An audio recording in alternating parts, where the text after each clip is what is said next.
That's better. How's everybody doing? Let's see, get some music going. That's better. How's everybody doing? Oh, I got my stream. I need to mute that.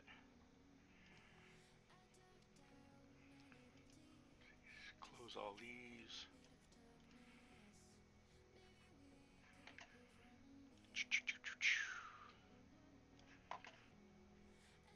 Hey, John. Let's hide that.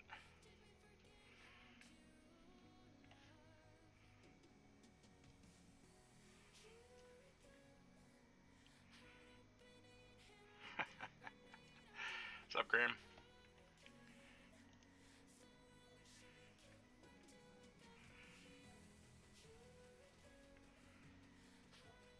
Alright, let me open this up. Where is my camera?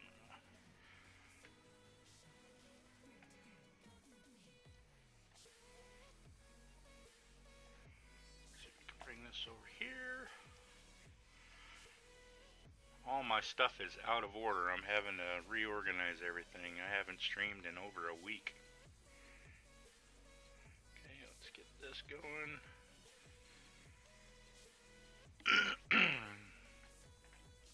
I apologize for my lack of preparedness.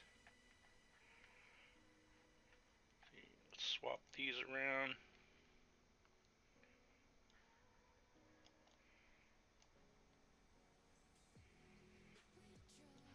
We'll put this up here.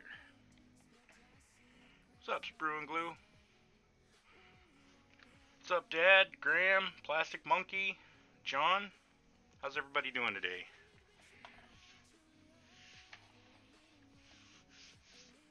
I'm gonna light my camera up here. Let's just call it a day. Start of a day.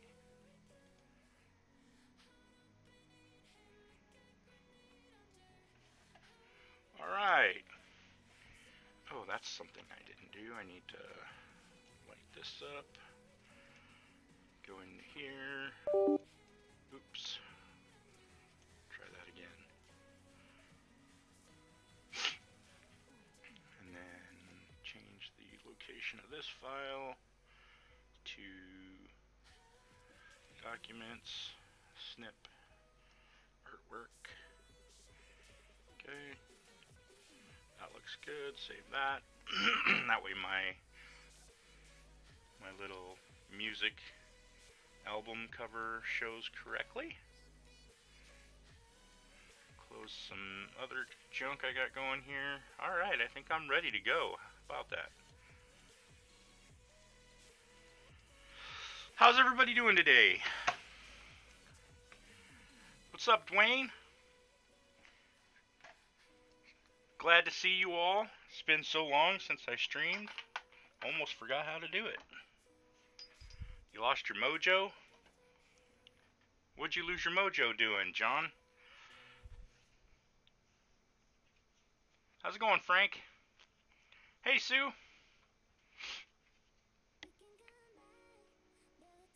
How's everybody today?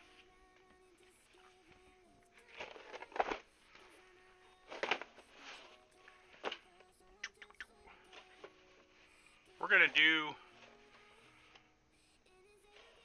a group build. Hey, what's up, Adorbasaur? So we're entering the NYS Modeling YouTube channel. He hosts it's Dylan over there. He hosts an annual Pro Street group build. Today's the first day of the build. We're gonna get started.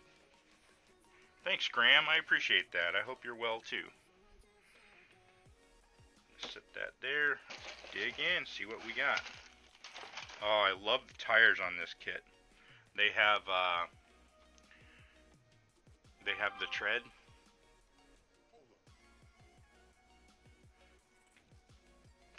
The Pro Streets all have the tread, and I love that. I'm not a big fan of the slicks.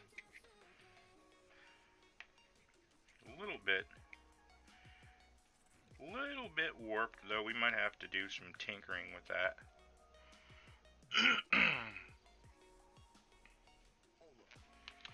But we'll see. Here's some chrome. Let's see, we've got our grill, front bumper, rear bumper, couple chrome pieces for the engine. What is that? That's got to be, what do they call that? The wishbone on the rear axle.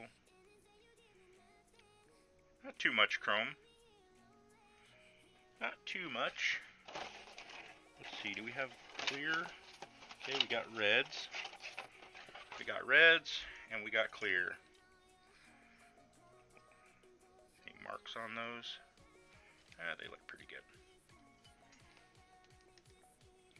Pretty good. Yep, I think we're okay.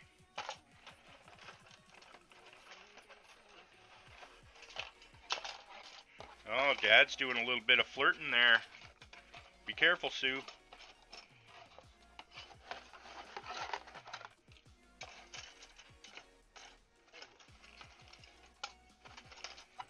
Alright, let's open her up and see what we got.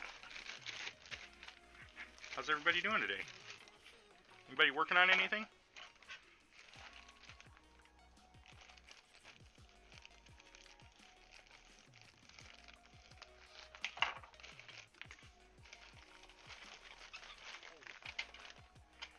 Zaveda 172, SU25 Frogfoot, and a Tamiya Suzuki GSX 1100 today.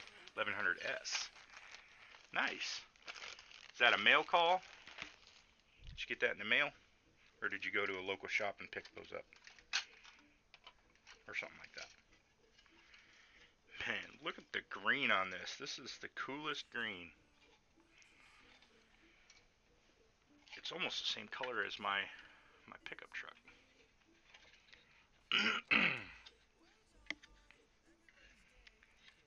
Husband number 2.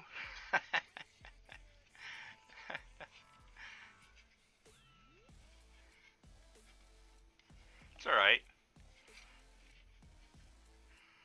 What's up, Muse? I'm not a big fan of these seats.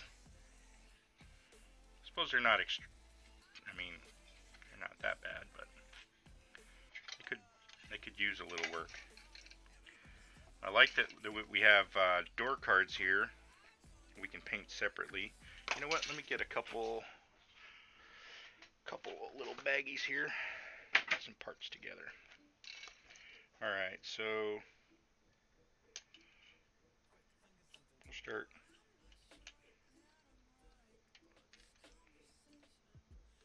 with engine parts. I might be an outcast here, but I like to bag my parts up. I clip them all off the tree. Well, most of them I'll clip off the tree, and I'll put them in little baggies together so that all the parts that go together are in a little baggie.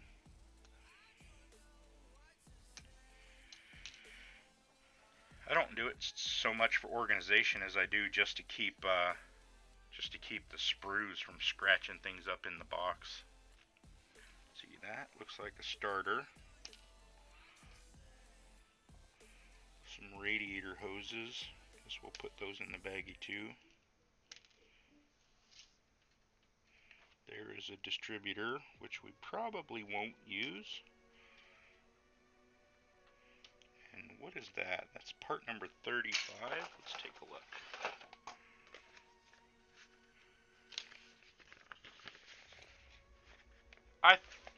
Thanks, John.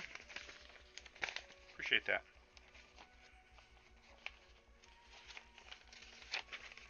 $35.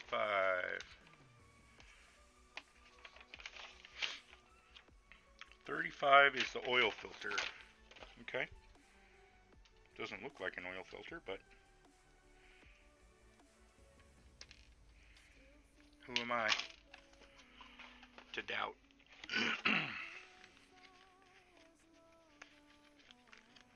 What's up, Jones Mark? Jones Mark. What's up, buddy? Okay, let's get these going in here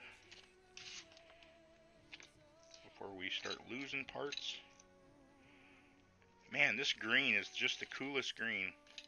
You almost don't even have to paint this thing. You could really just clear it. Oh, there's our fan. You know what? I'm gonna do something here.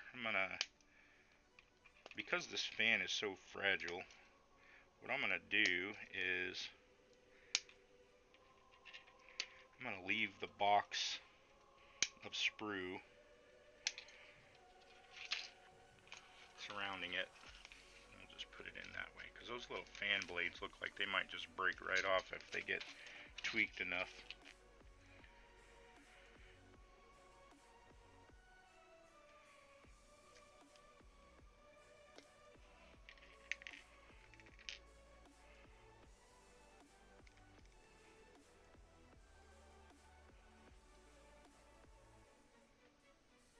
Guess we'll see, John. We'll see how it works out. I think I was at 148 yesterday. I don't really check it very often because I don't really pay attention to that much, but I guess we'll see how that goes. Give me another little baggie. We're going to start doing like suspension stuff in this baggie. So there's rear axle.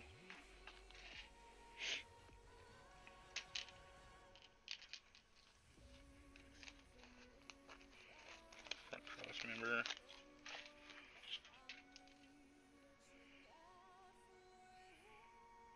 .46 and .46, those are the same, so I don't need to pay attention to which one is which, left and right.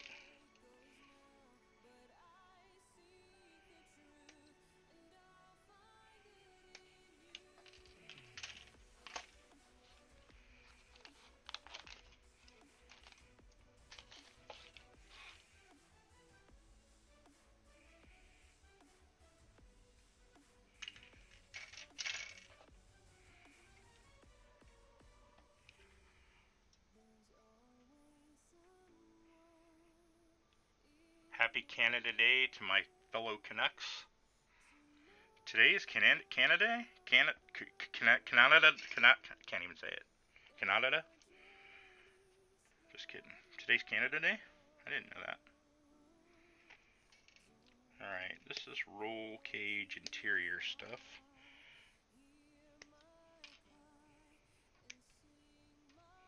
So we'll put those in a bag together. Canada. Canada Day.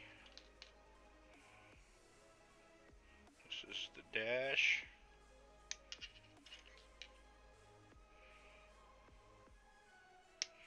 Kind of cool that they give you a fire extinguisher in this kit.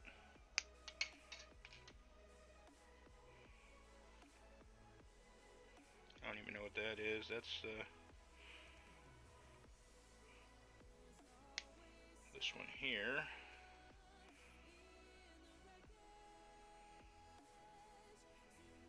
Drive shaft loop, so we'll put that in this little baggie here. See, steering wheel, that'll go in interior. Not sure what that part is. I'm gonna set that aside for a minute. So these are roll bars, those will go in there.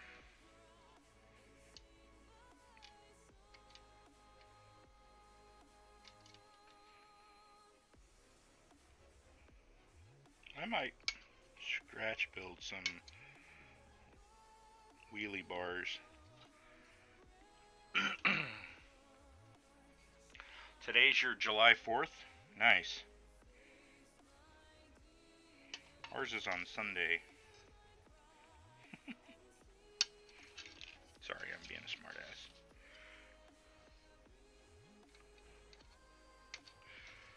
I apologize, guys and gals, but I am going to have to take like a 10 to 15 minute break here in about, I don't know, 30 minutes. My son, I have to run my son to work, which is, it's not even a mile from here. It's going to be super quick, but I'm going to have to give him a ride over there. What's up, buddy? What's up? Good. Good is not what's up. What's up? What do you want? I just wanted to tell you when we can have a treat. No, you don't need another treat. I already gave you one. Okay.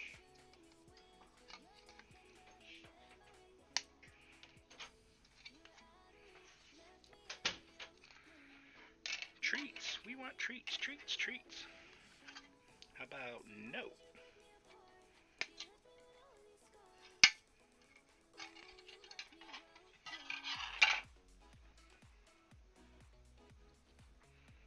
What's up, Mac?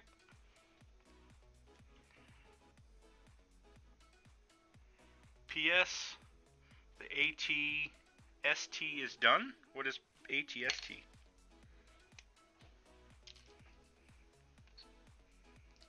that something you're working on?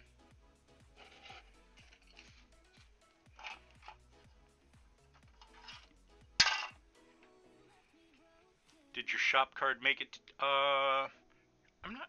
Let me double check. I'm pretty sure it did, Frank.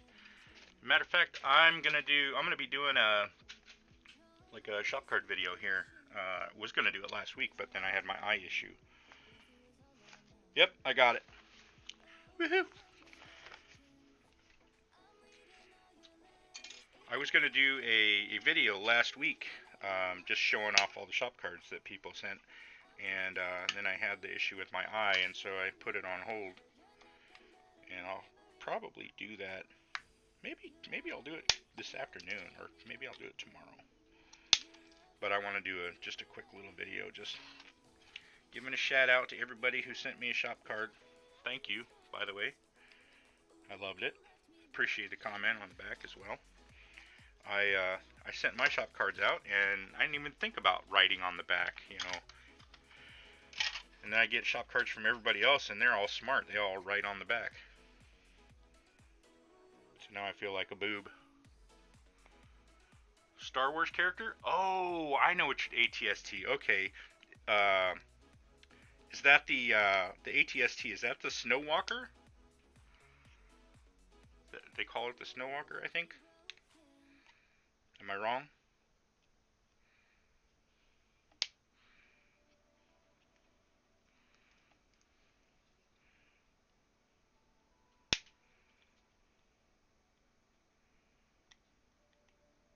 There are quite a few Star Wars, ouch, models that I would like to build.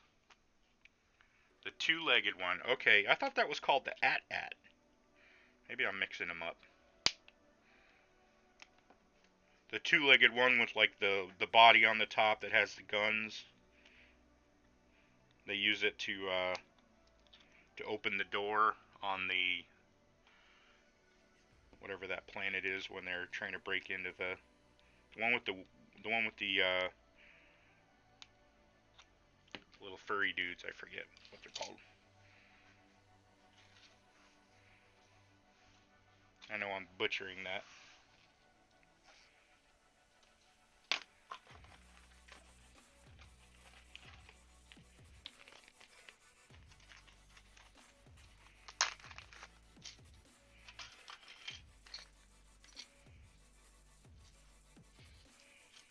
That goes over there.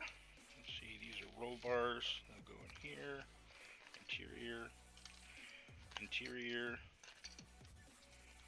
Sorry, I know this is not entertaining for you guys. I'm just separating parts right now.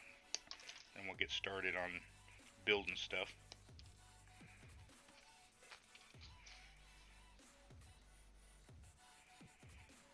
I'm gonna leave those parts on the sprue because I don't know what they are offhand, and it's easier if I can reference the part number. All-terrain Scout Walker, okay.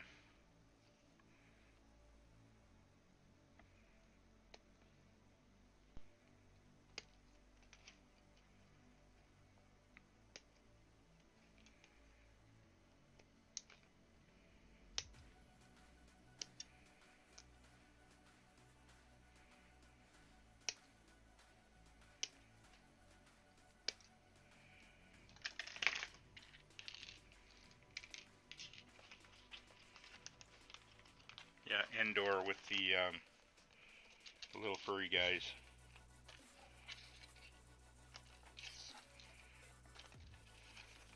The little furry guys that think C-3PO is a god.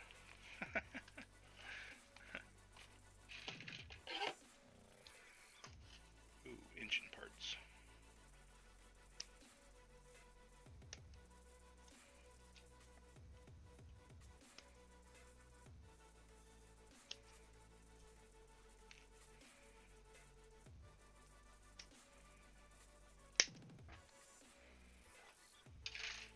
Ooh, better grab those before I forget.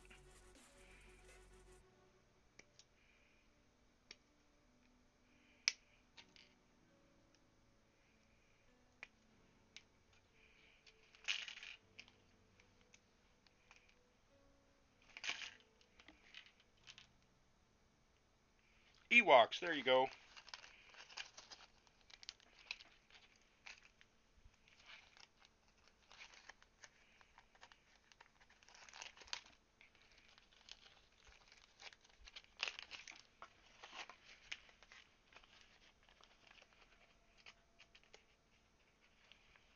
Working on a channel.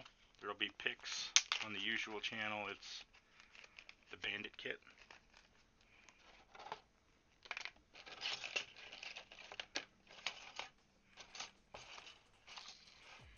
I guess I give you a couple choices of front tires for this one.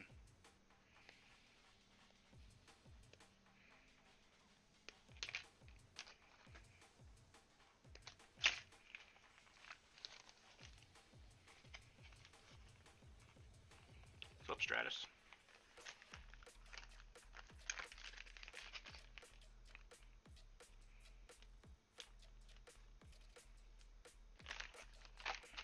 Okay.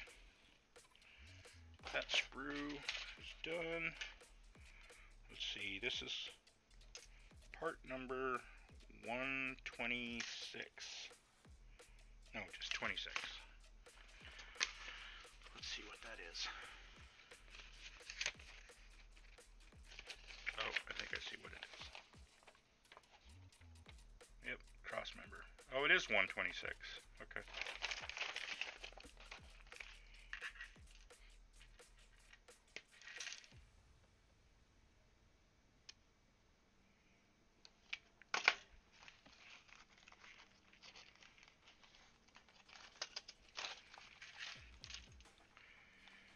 Okay, this sprue is clean. No, it is not. There's a part right there.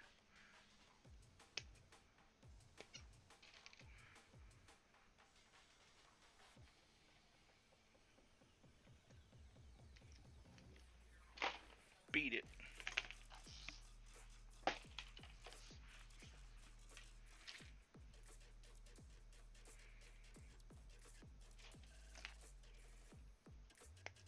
Another one.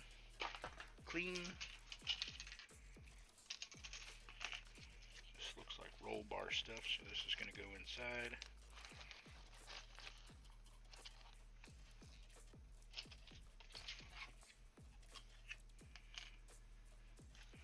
These are headers. These go in the little engine baggie. Is anybody else participating in this group build? The NYS Modeling Pro Street group build? Anybody else doing that? Yours is white. Yours was molded in white, or you painted yours white?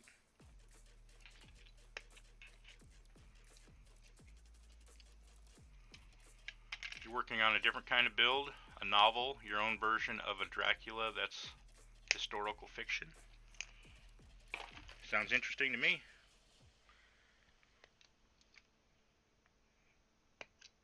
How long have you been working on that?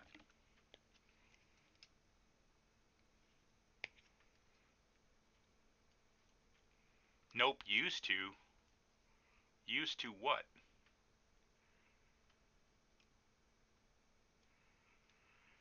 You're doing the 57 Ford Gasser, Dwayne? That's a cool kit. I have one.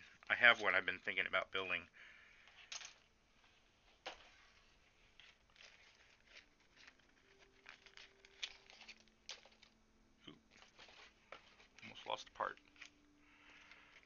Jones mark. I am with the 57 Chevy Cameo.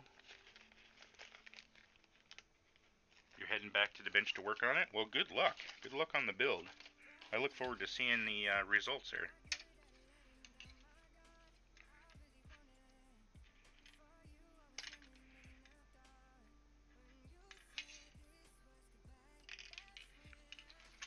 Alright, let's see, this is interior. No, this is drivetrain. Go in there.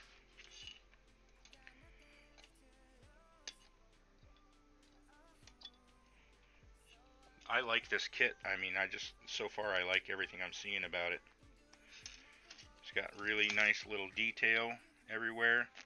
I love that these door cards are separate from the interior tub so that you can really get in there and detail them. Used to do that group build. Why don't you do it again? It's going to be fun. I'm really looking forward to this one. I don't do a lot of group builds.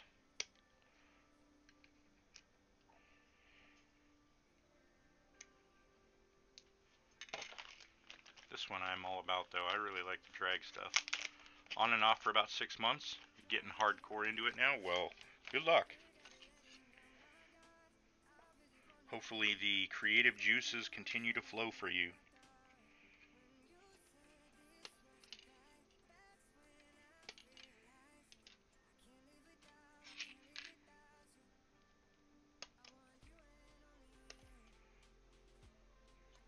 You'll have to come back and share it with us once you've gotten to a point where you want to do that. It's got a good engine. I like the detail, man. I really like the detail that I'm seeing. And I have a couple of these too, so these Pro Street Malibu SS's, man, so far I'm just really digging it. Just what I'm seeing. A couple of the parts are a little flimsy, like this here. I don't even know what that is. But it's real thin, and I know obviously there's a reason for that, but because it's so thin, the styrene has kind of warped from the pressure that the sprue and other parts leading on it, you know, kind of have put on it. Let's see what it is actually, that part. This part here. Why is my screen frozen?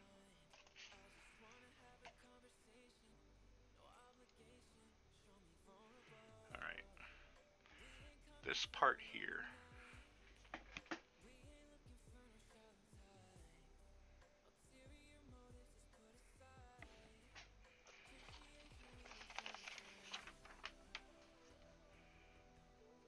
Steering box. Okay. Okay. We'll call that. Here. Get in there. There's that box.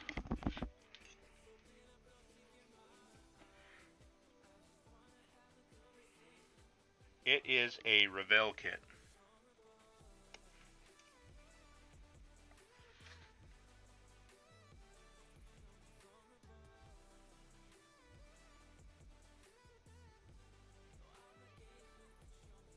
Hey, what's up, William?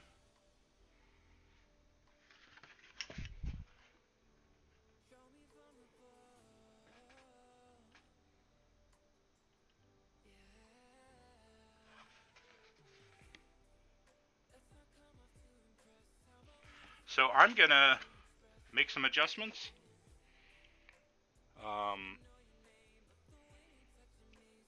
gonna put a lower stance on this, on mine. I'd like it to sit a little bit lower to the ground. So I'm gonna do what I can with that.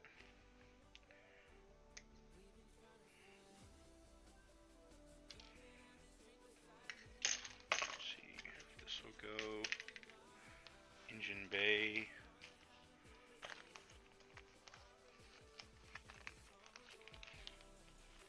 we'll put that in here.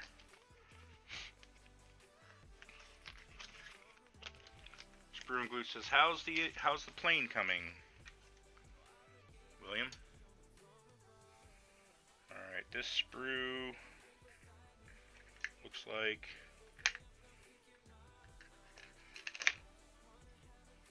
clear,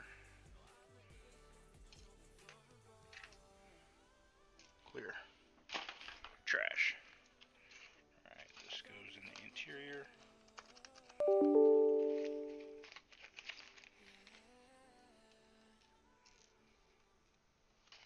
Okay.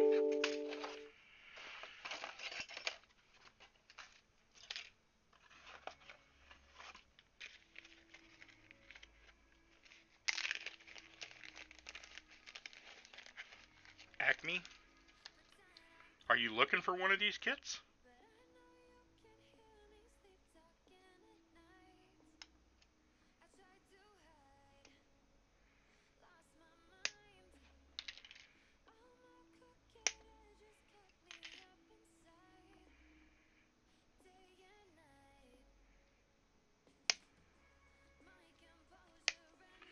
Okay, sprue gone.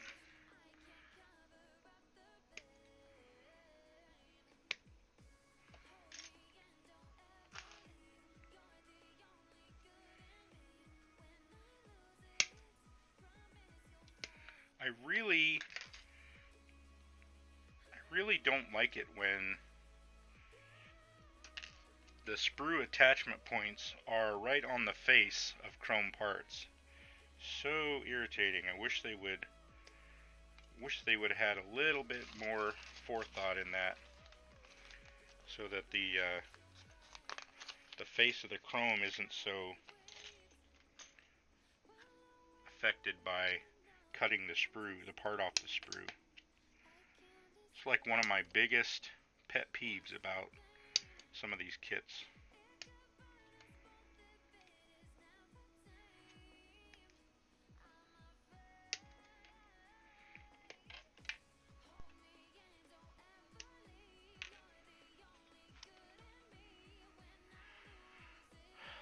William says, hi Sprue and Glue, haven't started it yet, got too many things going on. Dwayne says, same kit has 3 or 4 different box art. Oh, okay. Be back in a minute, gonna go make some lunch. Alright, William, we'll see you when you get back. In a couple minutes here, I'm gonna have to step away for about 10 minutes myself, maybe 15. I apologize for that, but I have to run my son to work, and he just works just up the road here. Super close.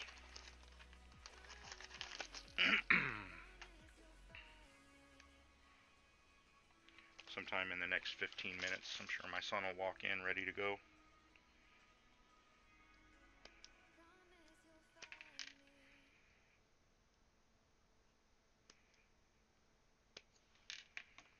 Okay, engine parts.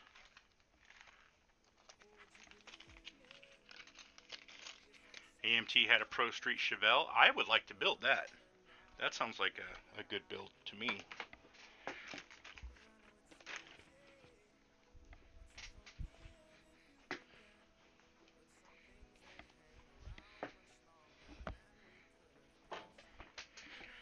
Okay.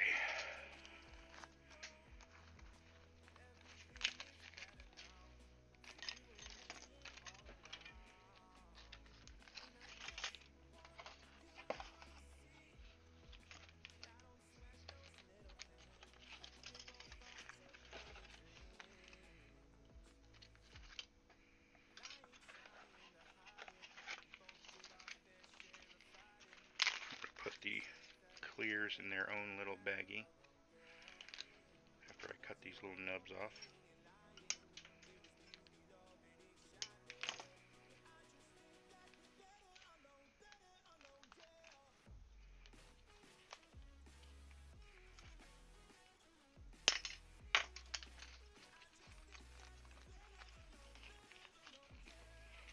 '62 Chevy wagons and the Wedge Racer.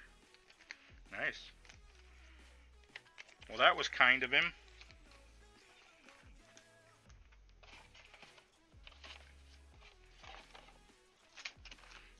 I need more kits.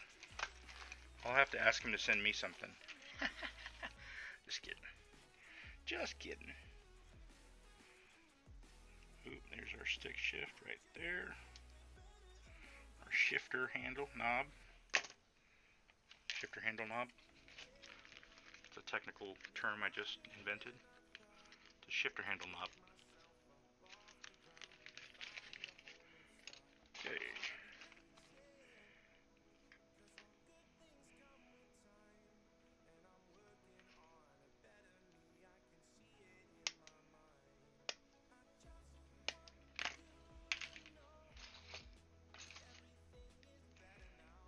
Those are definitely carburetors.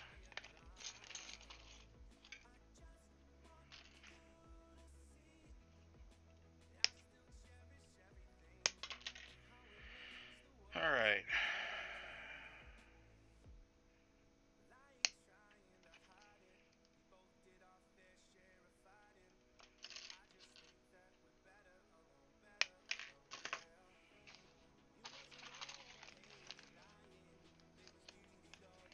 Not sure if I want chrome on this thing. I might have to strip the chrome and go with like some other accent color, like maybe gloss black or red. I don't know, something. Let's see. That's for body parts.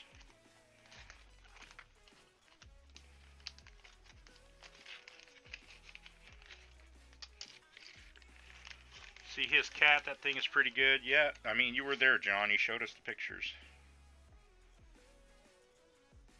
That cat is huge.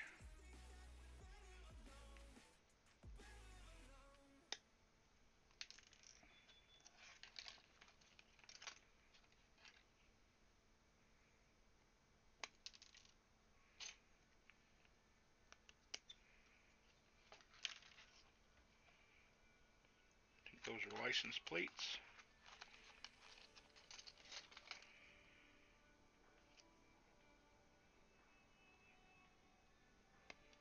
Brake fluid reservoir.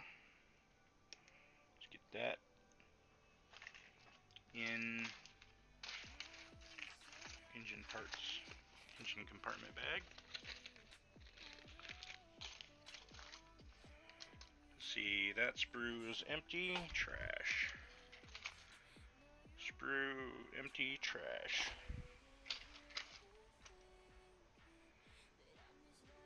Horn.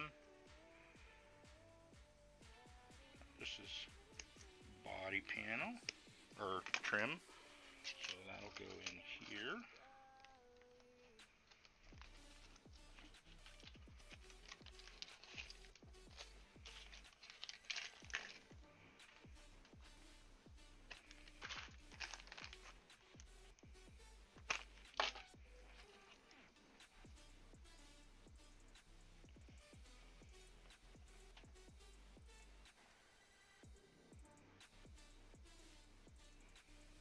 I don't know how you're supposed to cut this piece off the sprue without, I mean, like, the attachment point is half the size of the part.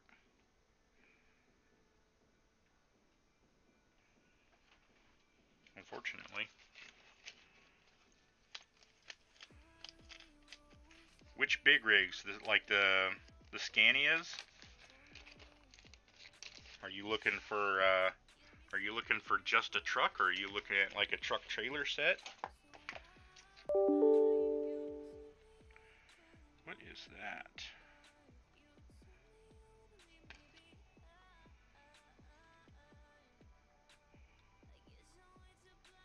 I guess that's just extra sprue. Kind of weird the way that they attach that to the mirror.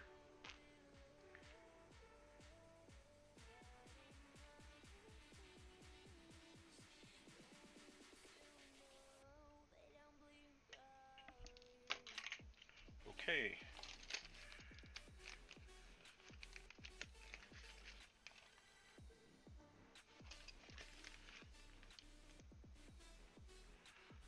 They are pricey. Max says Revenge of the Killer sprues. I don't know, Panzer. It worked for tomatoes. I'm back. Welcome. Welcome back, William.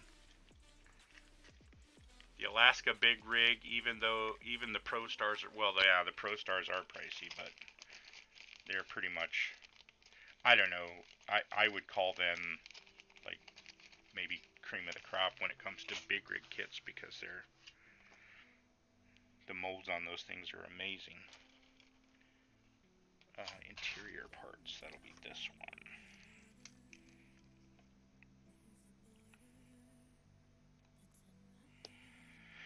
I'm thinking I'm probably going to do custom roll cage for this thing instead of the underspoken set that comes in the kit. That's trash, and this sprue is empty. Alright. Let's see how this fits in here. What is our fitment like? Okay, there's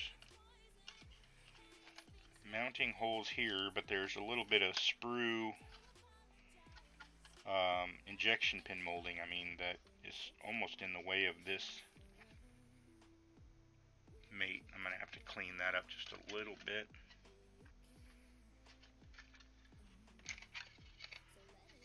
Hey, what's up, Panzer?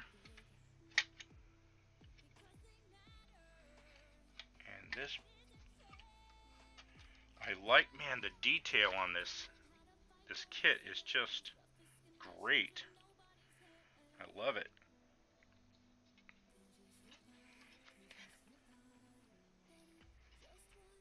Wow.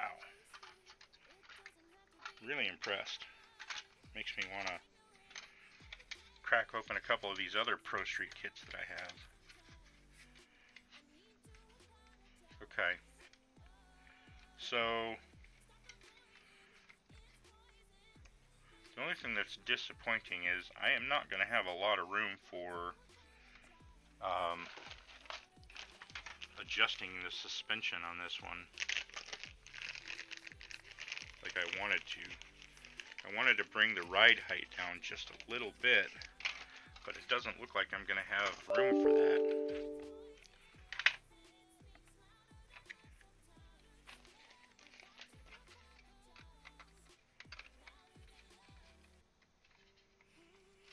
Because it looks like these wheel tubs are right up. No, I guess there's maybe a millimeter or so.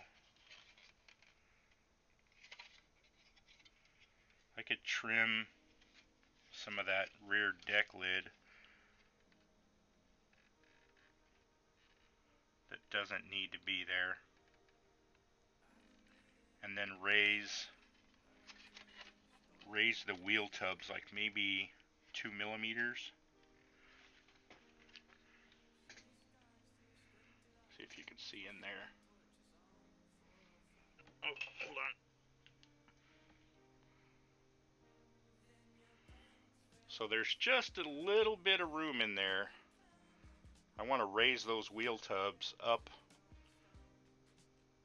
just a bit. Give it a little bit lower ride.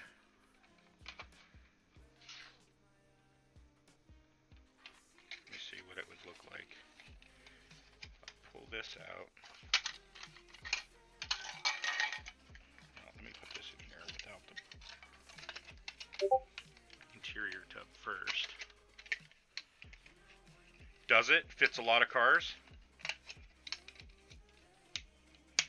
Unfortunately, this is such a cool car. I hate to pillage this kit for the sake of another car. Okay, so I would have to trim those up a little, which I don't have a problem with, but it sits pretty tight in there.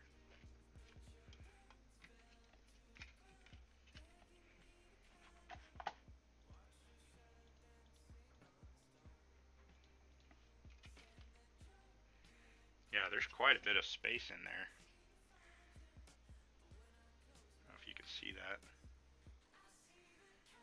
I mean, that's a good 2 to 3 millimeters. If I, like right here on this rear package tray, so this upper portion is what's visible through the window, and this portion is what mounts it to the body, what you use to glue it to the body.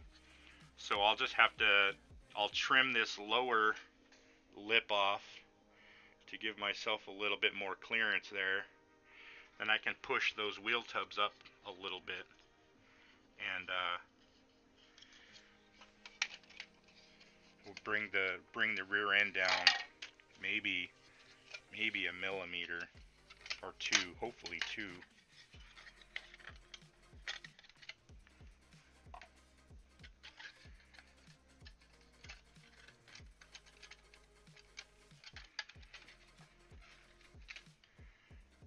See, so I can just trim this off.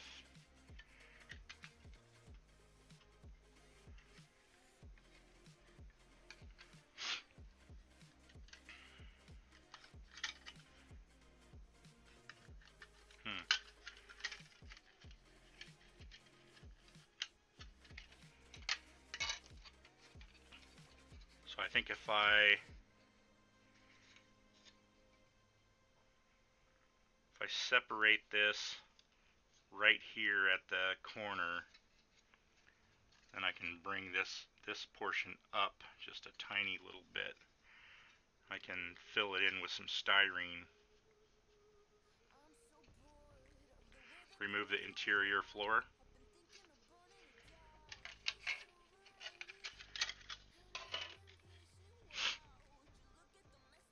What's funny is they've taken the back seat out, obviously, because they turned it into a drag car, but they left the door cards and they left the speakers.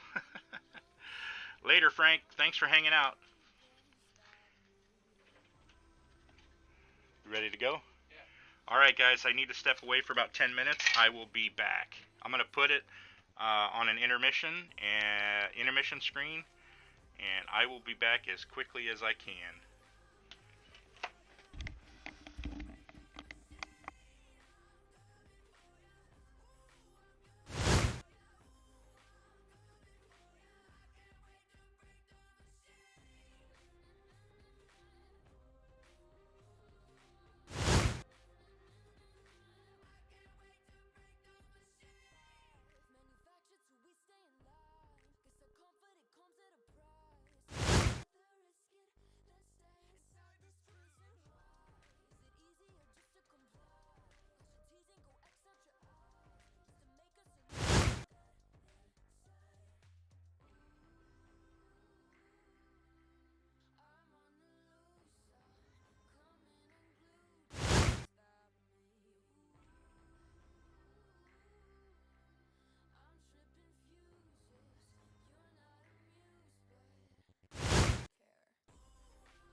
Oops, forgot to unmute myself.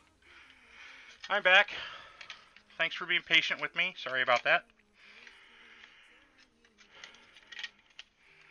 Let's catch up on chat here. Cut off the top, lower the suspension. Monogram and AMT were good at that in their early years.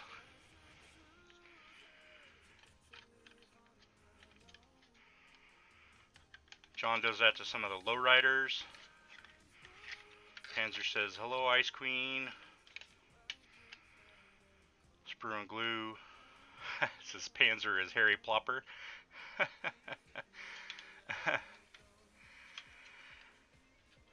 Not something I'm going to sell or put in a contest. I'll cheat like that.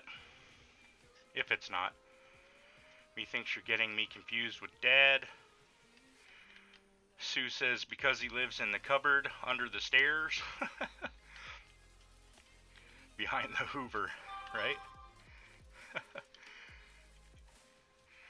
John says, me to Mark, I mostly build for myself. Might enter a contest again if my son enters the next time. William says, hello, Ice Queen. Ice Queen says, hello, William. And Panzer says, we were deciding whether or not to hide your chassis. Oh, you would do that to me, wouldn't you? You dirty rat.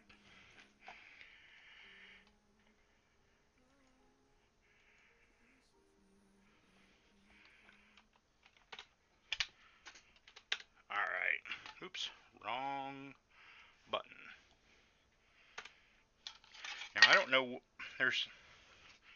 Speaking of dirty rats, it looks like a rat took a poop on my chassis. I don't know what that is. See if we can't clean it up, though.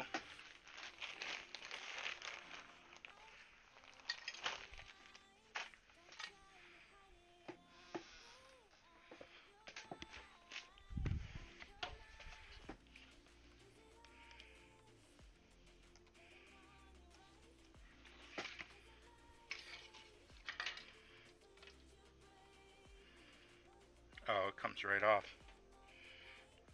Wonder what that is. Maybe it's something I put on there.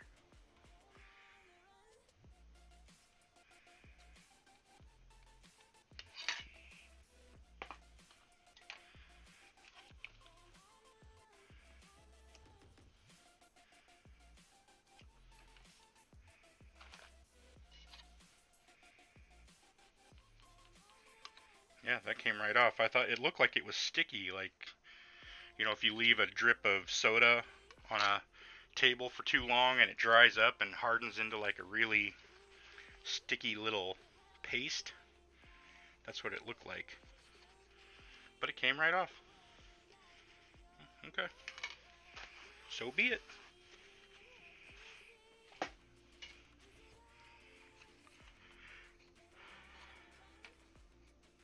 Elvis has returned. Thanks, John. I love being compared to a great one. Okay, so that could be a problem. Look at how the chassis tub like mates right up against the wheel tub. That means I'm gonna have to do some modification there too.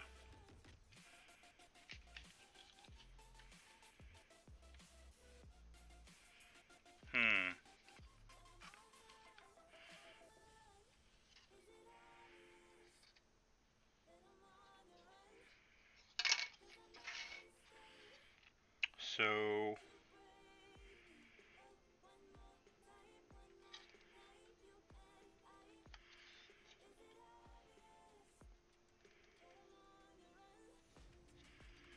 guess I could just cut this little portion out.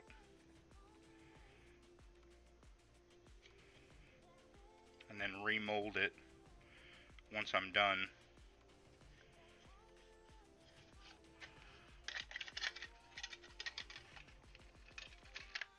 See, how much of that lip do I actually need for glue surface?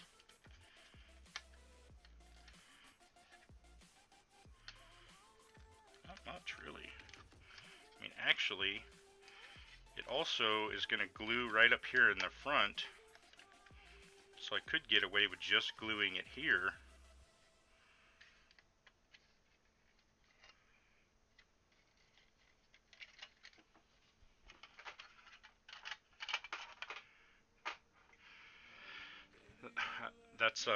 That's the plan, John.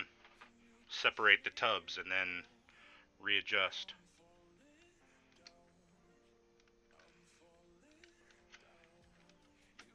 That is exactly the plan. The problem is I have to make room for the tubs. So I'm thinking if I separate this upper channel here, let me get my handy dandy panel line scriber.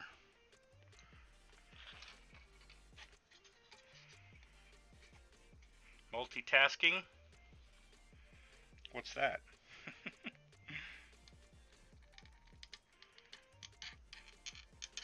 So we'll scribe a line right along this.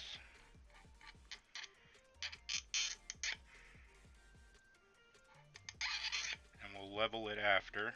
The underside will level after. And we'll see how that goes.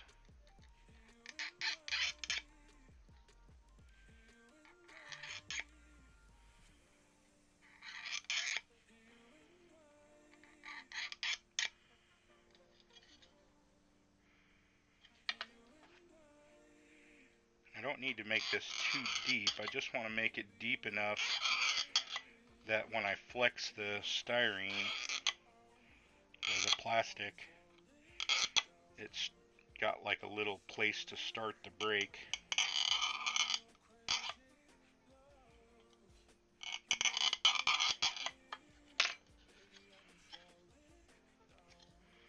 It's pretty thin there as it is. Yeah, this broke right off, so that's not a problem. Let me grab.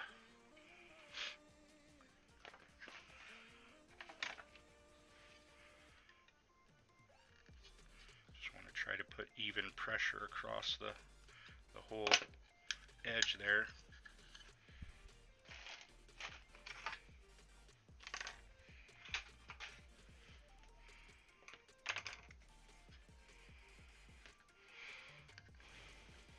Had to use this week's model budget to fix your plumbing.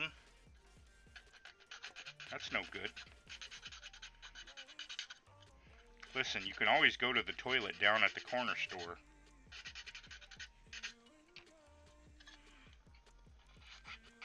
You might want to reconsider those kinds of decisions.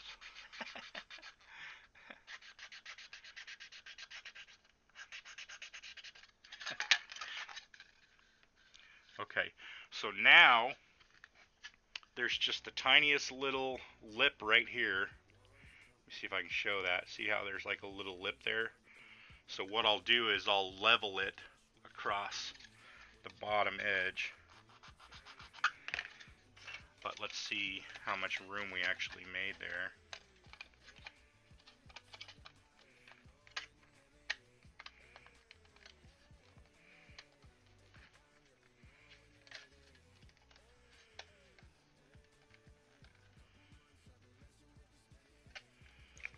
It's actually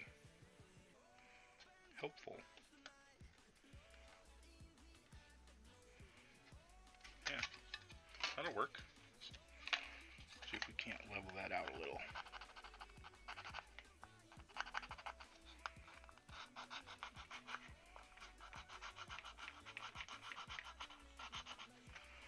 Got enough to keep me busy until my 5-year-old grandson graduates college.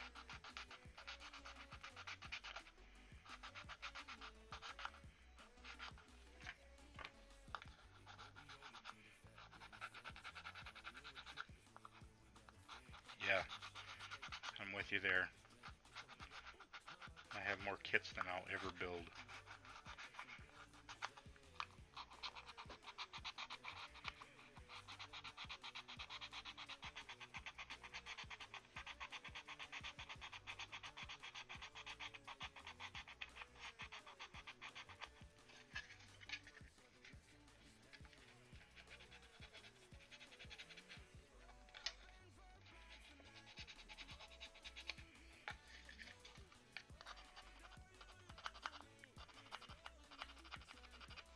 I decided that except for things like group builds, buddy builds,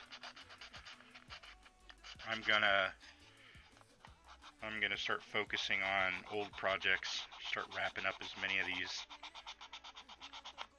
unfinished models as I can before I start new ones. Try to get some of these off my bench. Let's see what I got here.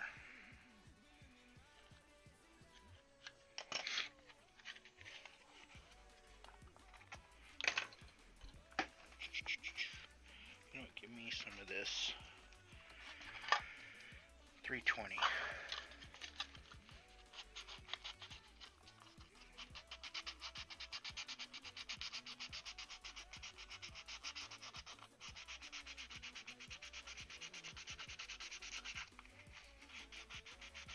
Like Charlie's wife says, stash accumulated beyond life expectancy.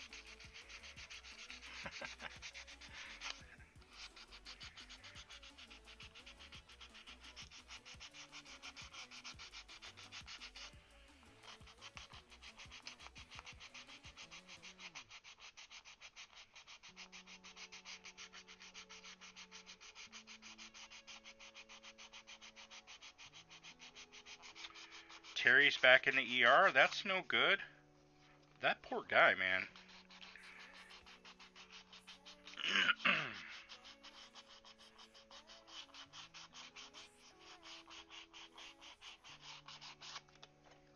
He's not doing well.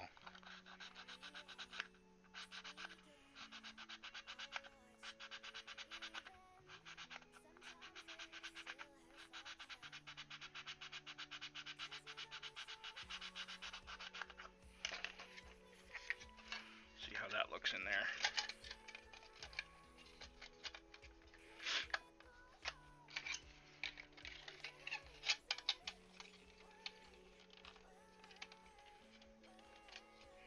This chassis just fits so good. It fits in here just beautifully.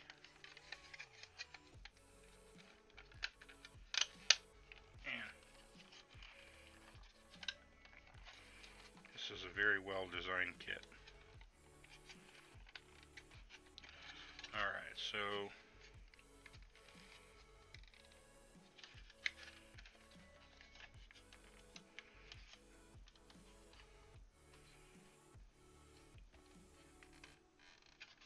I don't like the way these little edges look. I'm gonna have to box that in.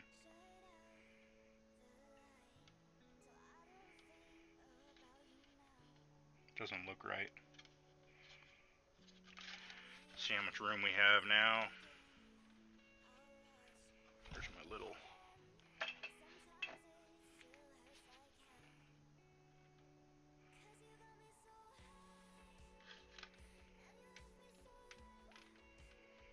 just the slightest little bit of room in there.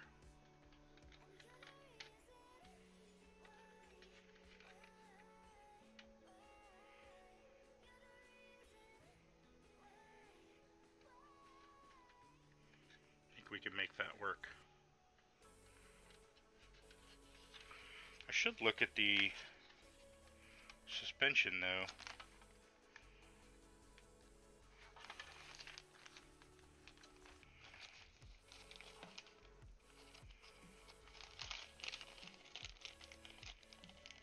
See what the suspension does with the ride height on this.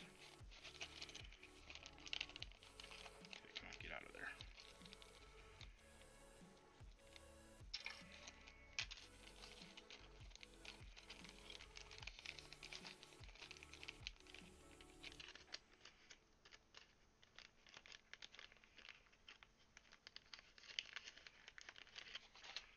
Well, sprue and glue, you buy a kit, or when you go buy a kit, you buy two. One to build and one for the stash. Alright, so these are going to go in here. Assuming this is going to go here.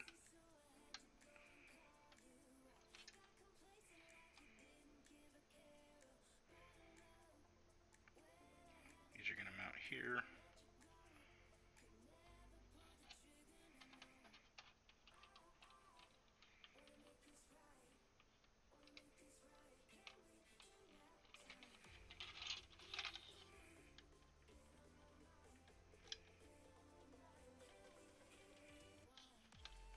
And those don't even fit in the hole, really.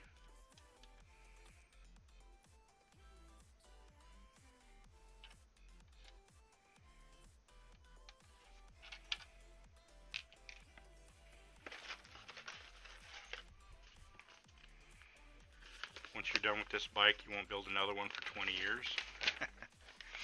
John, you just bought like 3 of them.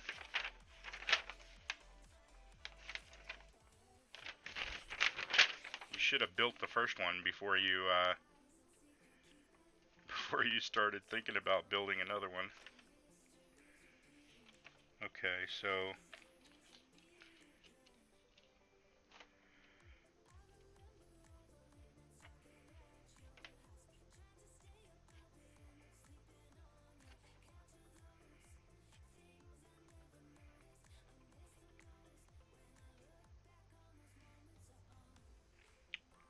alright, well those don't even mount directly to the axle.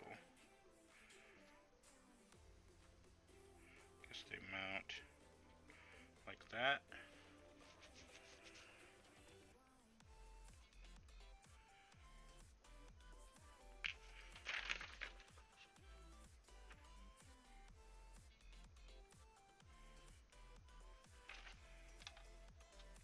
These must mount right up in there.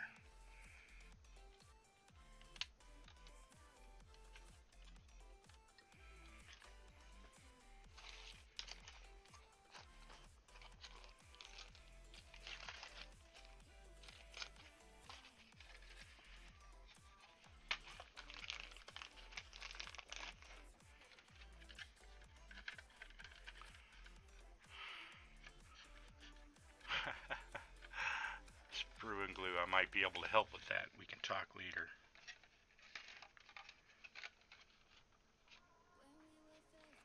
So that's as low as the tire's gonna get, or the body.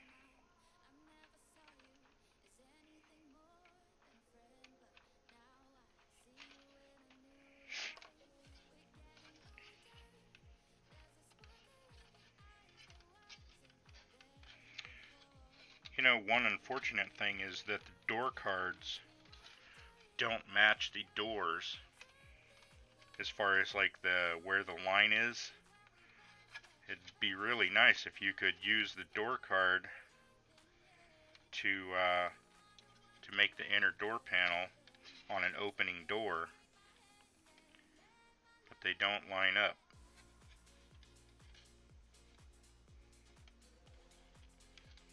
I suppose you could take advantage of that and use that as your inner door structure,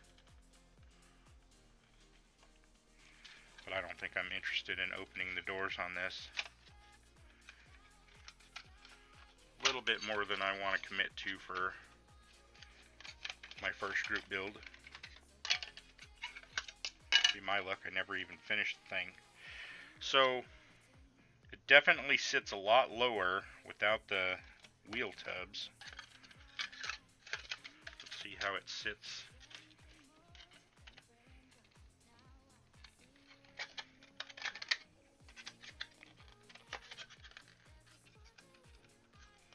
Come on, get out of there. What in the heck are you doing here?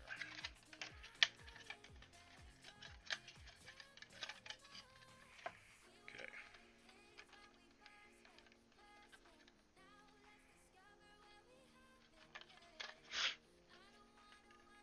I might have to fudge this, and I'm perfectly okay with that.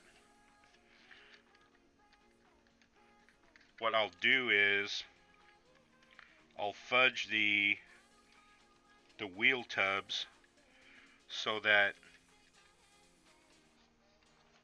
I can clean a little bit, like remove a little bit from the top, so that the tire will actually sit higher, and because it'll be up in the upper portion of the wheel tub, you'll never see it.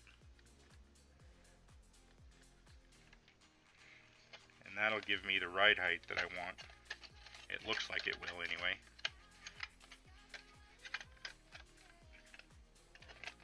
Because this is certainly a better look.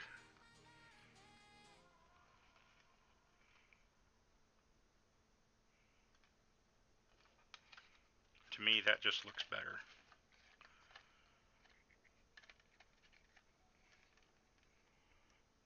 than that.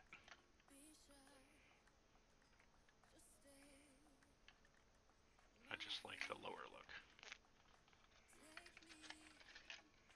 I don't know what you guys think about that, but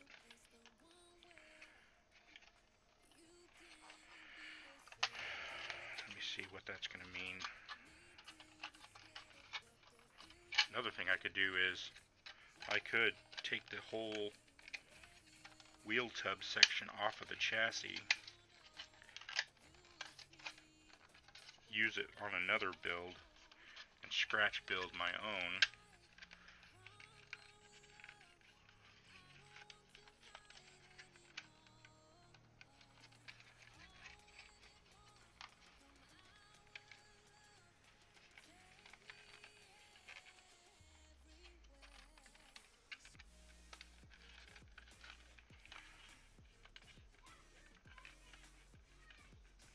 Guy on YouTube just bought a collection over 10,000 kits, some really old stuff. You're talking about Andy's Hobby Headquarters.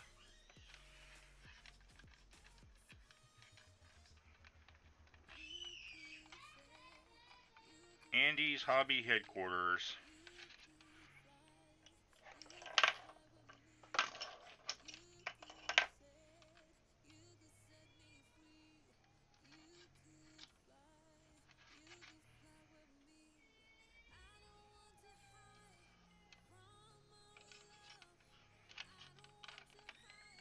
Why is that not fitting right?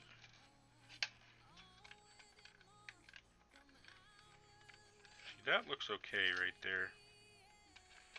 I don't think that's going to be a problem at all. Does that glass sit down inside? Or does it just sit right on top? Hold on, I gotta go find out what the hell's going on out here.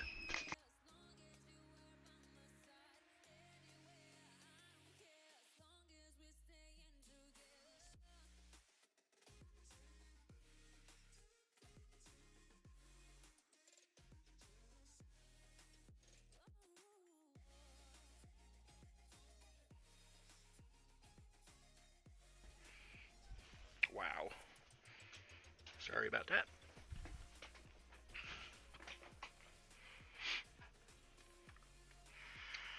You think the Pro Mod chassis I just built would fit? I don't know. Let's take a look.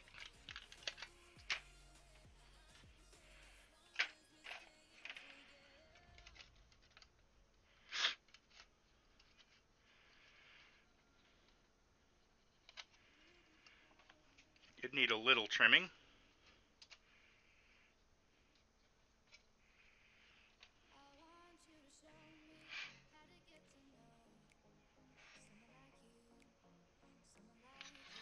It would need just a little trimming.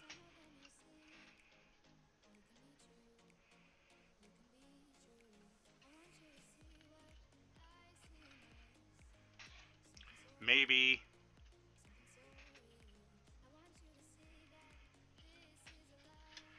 I'll just build another chassis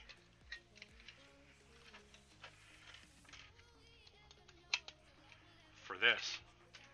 I got two. I have two that I started. I built this one on stream on the Hangout yesterday while we were all sitting there chatting, and this is one I was working on before. Let's see how it lines up.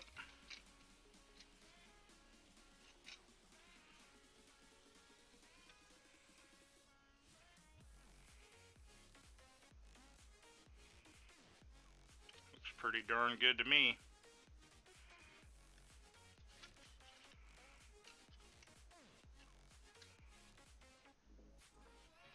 It's not a half bad idea, John. Maybe if I bring this forward to about right there.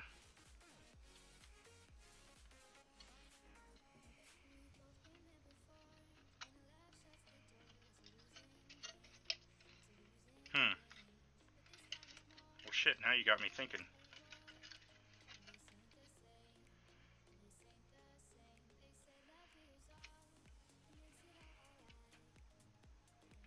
So if I bring it up to about right there,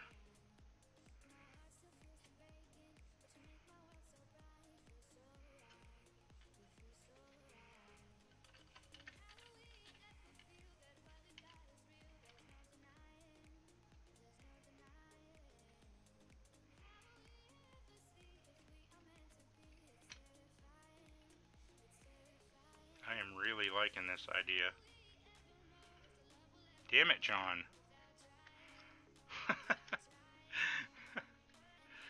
Let's see. So if I line that pillar up, you know what? This would work. This would work really well, but the dimensions are just a little bit off. So I think what I'm gonna do, I definitely like that idea. I'm going to build another one.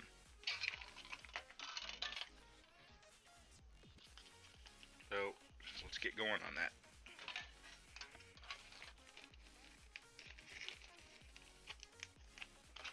Okay, put that in there, and that in there. Now I'll have this chassis to use on some other project. Okay.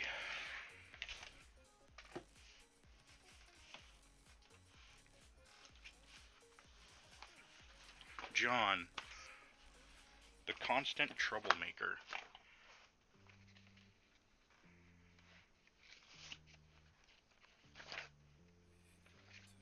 So I need to adjust these a little bit because I want this bar here needs to be aligned with the base of the A pillar. And this bar, the rear bar, needs to come back so that it's just between the rear of the door and the front of the wheel well. So I want that to be like maybe, I don't know, about 3, maybe 4 millimeters behind that door. I don't know if you can see this from there, but if I line that up, this section needs to come back just a little bit. So I need to stretch this out. Maybe about right there. Oh, let me grab something here.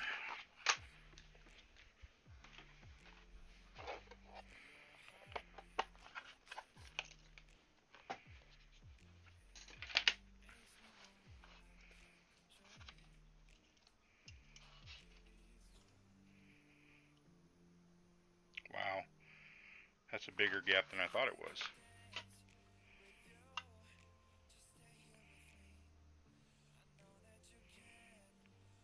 I think that'll work though. See, I want that wheel to be about right there.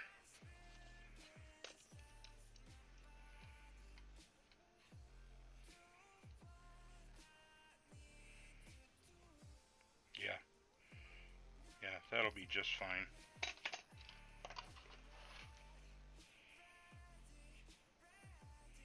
Okay. So I'll have to adjust that. Let's get the dimensions for this here.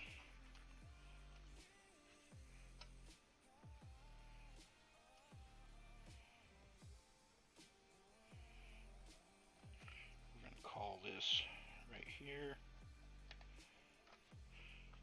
Right here.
So that's a rough.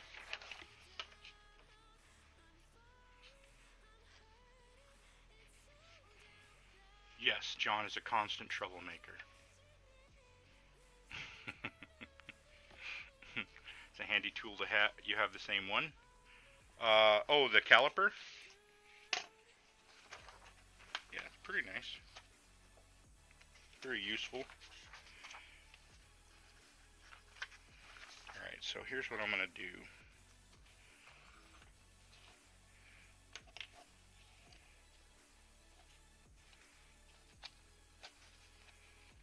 Oh, you know what? I should have marked my B pillars. Let me do that.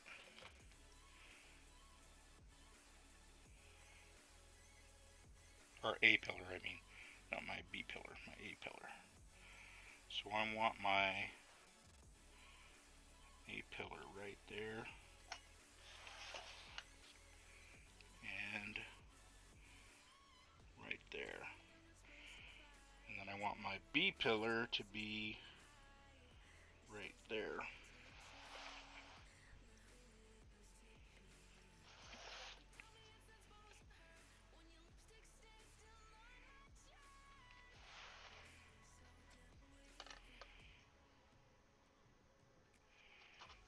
Okay.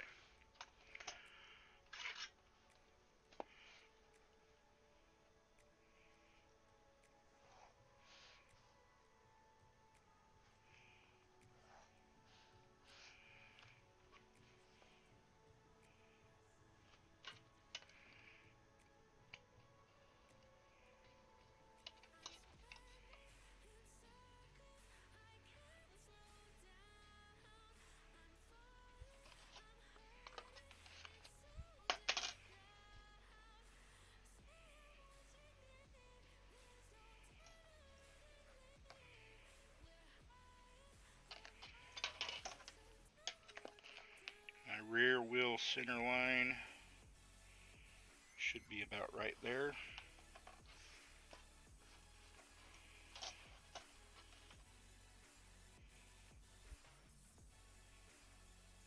My front wheel center line.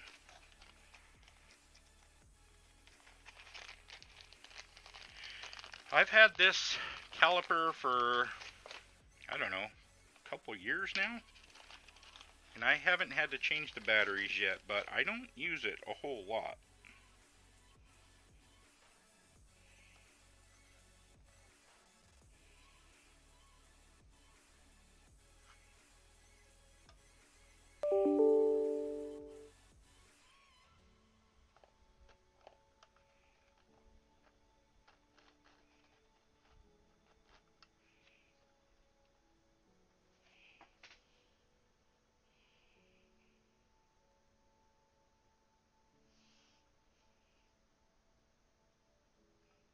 Maybe a little, oops, too much.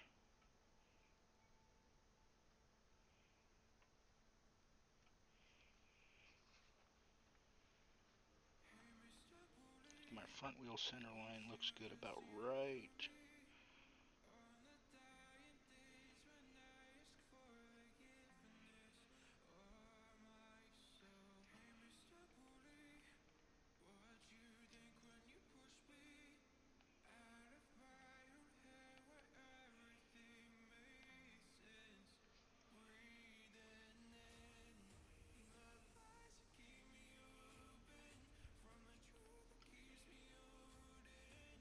Yep, right there.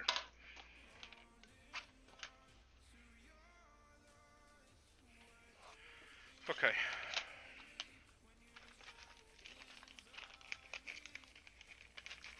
You can't get what anymore?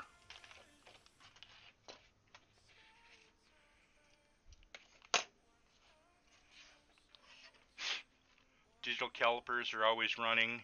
Even when they're shut off, they're still on. I remove the batteries after every use so I don't run them down. I haven't used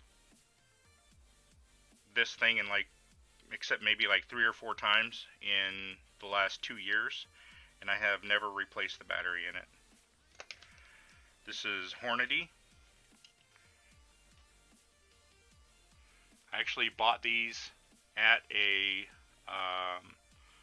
the store where I buy my gun stuff for working on guns. Okay. I wish they had a bigger top view, top-down view, because that would certainly be helpful. All right.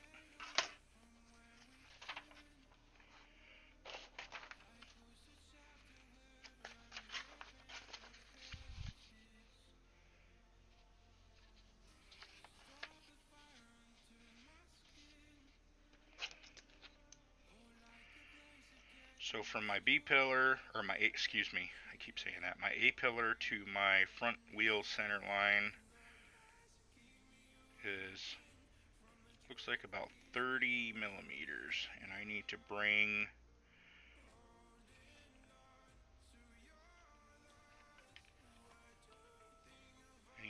that back to about right there, which is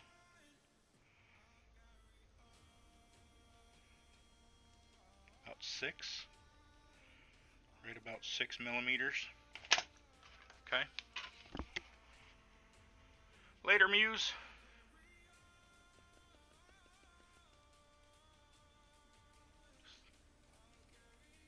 Time to go pick up Dad from work later all. Tools I have that were Dad's. Later, Muse. They're from Germany. Later, Muse. Buy Muse. Buy Muse. High plastic. Most we see are purchased from Harbor Freight Store. That's great Chinese junk. Yeah, right. Okay.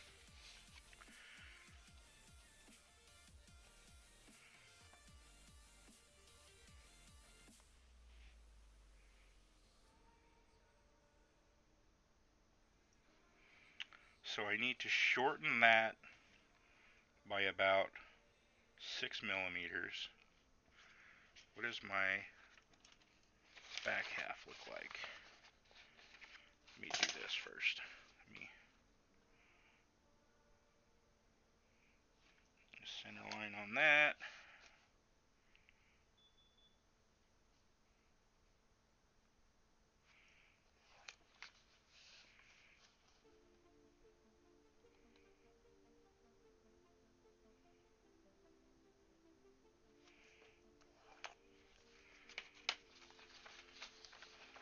So if that's my A pillar,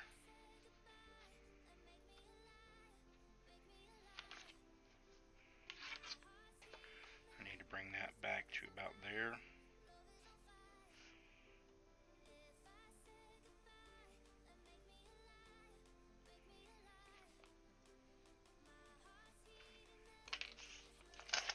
Which is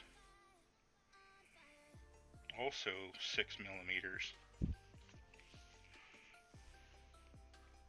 So I need to shorten 6 in the front, extend the interior area by 6, and let's see if we bring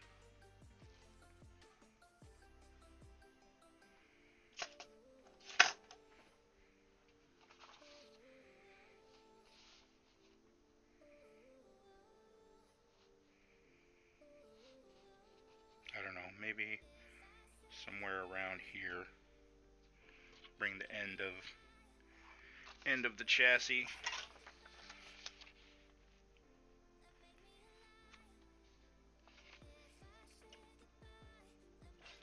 So that's about right. I mean, I might take a few millimeters off of the chassis, but I don't think I need to take much.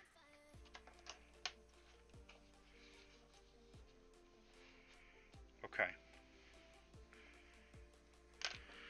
Well, styrene.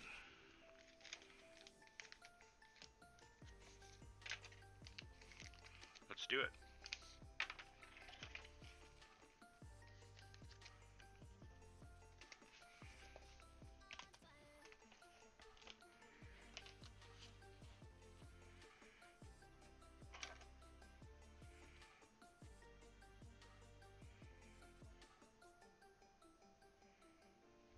know what? Let me measure the front first before I get ahead of myself.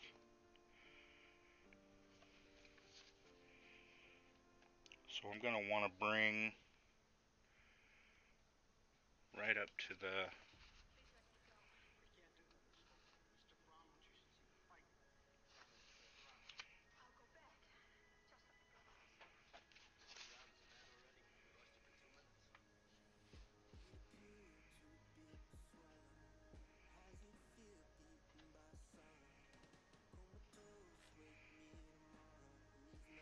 yeah, that's got to come back.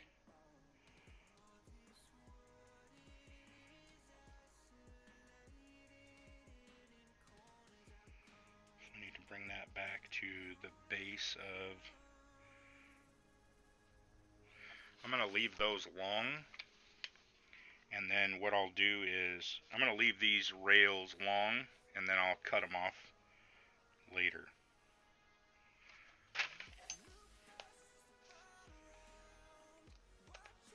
So let me start. I always start with this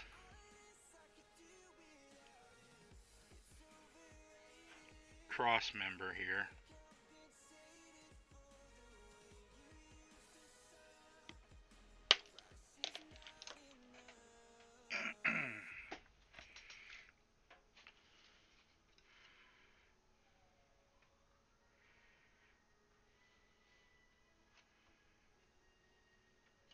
I should probably go wider on that.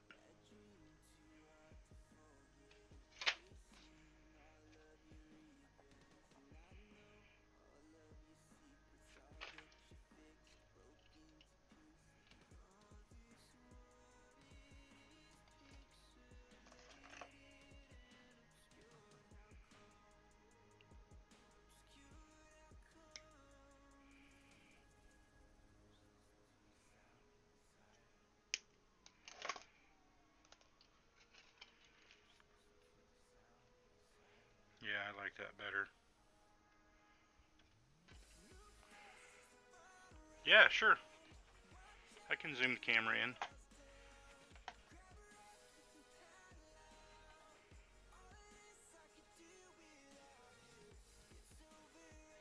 It's kind of washed out. I apologize if that light is harsh.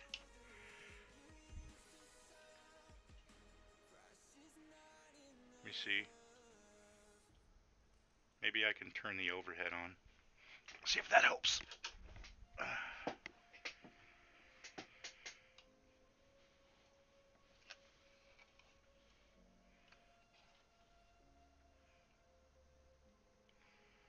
So I'm just trying to get this a good width. I think that's pretty good. I'm gonna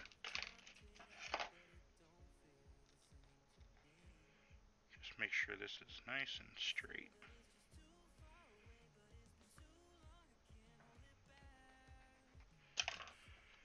Alright, so I always start with that piece. And it's this,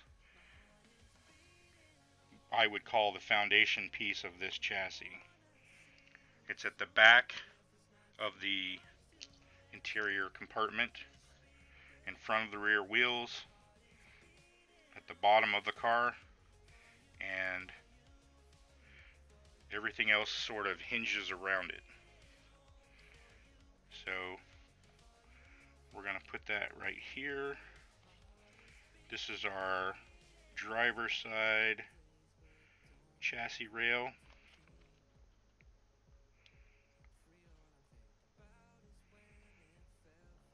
And I'm going to hold that in place there and cut it to length.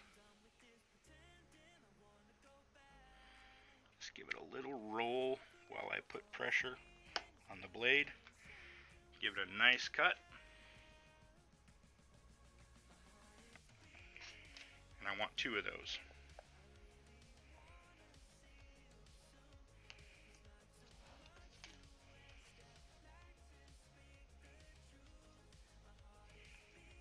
So I'll cut my second one to the same length.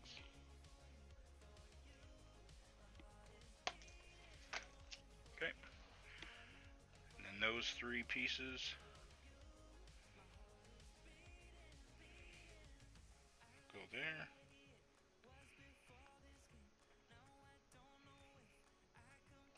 Alright, I'm going to take this and put this over here.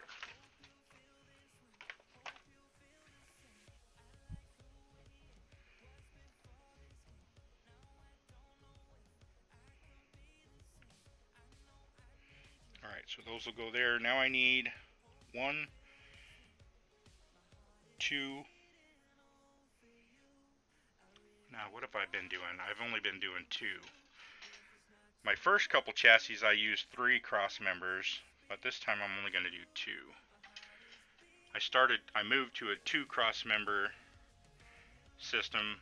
Here's the one, and then here's the other one that gives me my width down the frame rail.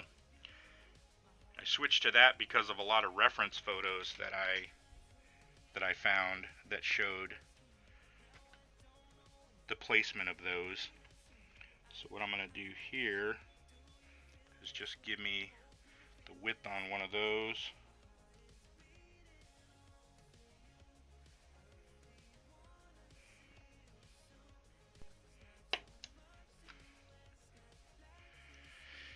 And then I'll cut another one to the same exact width.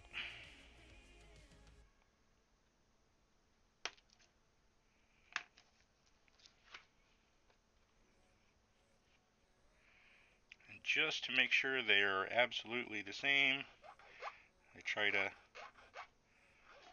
file them down even.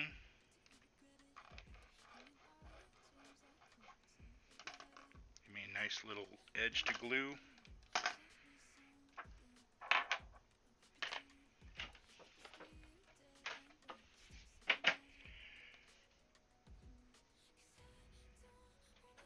Hey, buddy. What's up?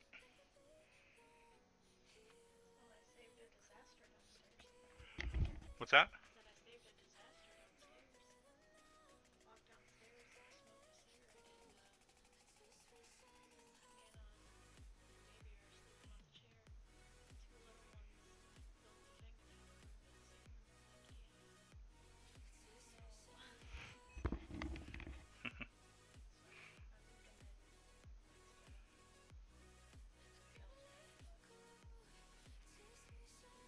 Thank you. Alright. So let's get some glue on here.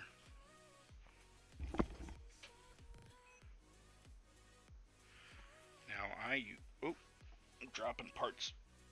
I usually will dig out my little rulers. And I use these to hold these together.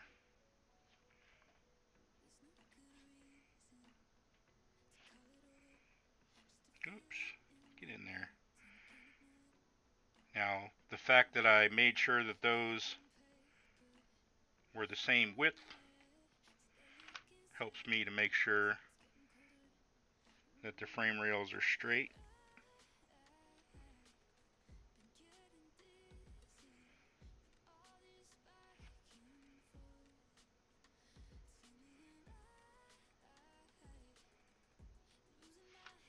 Okay.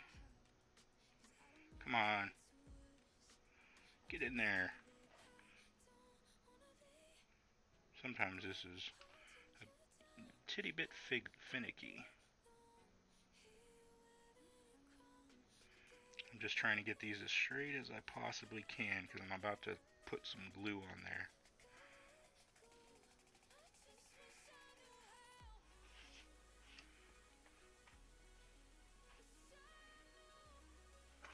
Yeah, I want to turn this so that I can see the width. I need to mark my center line.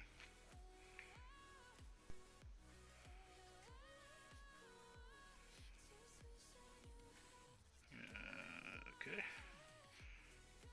I'm going to do this a little bit differently.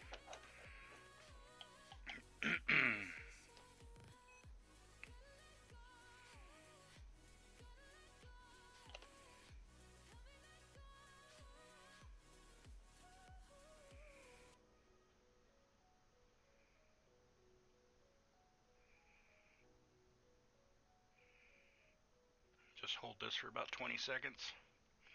Boy, you guys can't see squat. Let me see. Let me, hold on. Let me give this 20 or 30 seconds and then I'll see what I can do with my camera.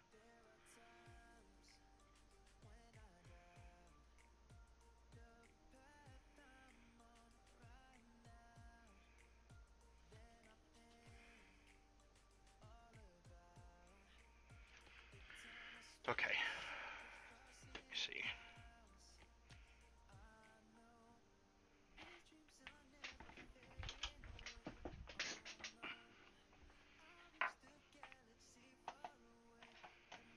See if this view is a little bit better.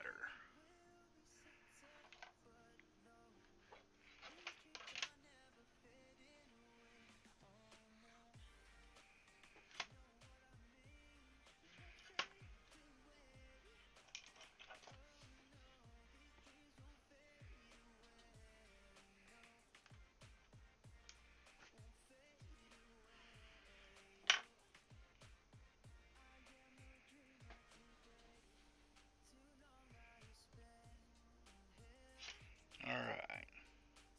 So we're going to bring this back to my little pencil line.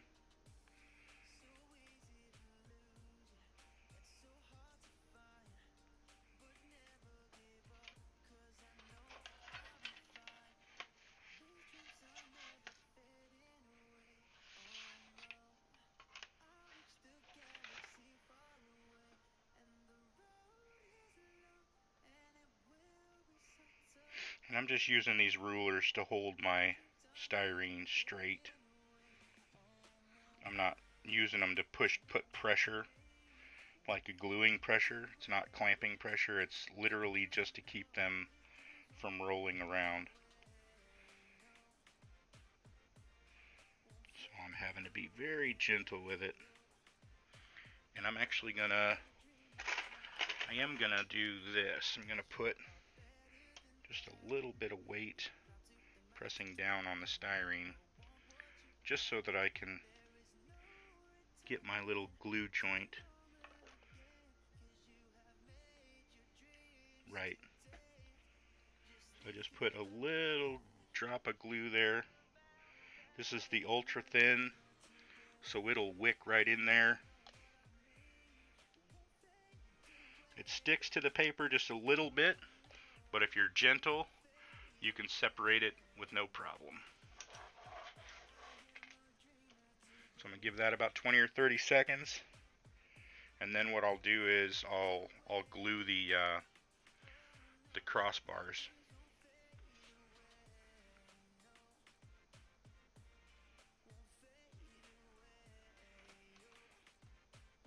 Let me see.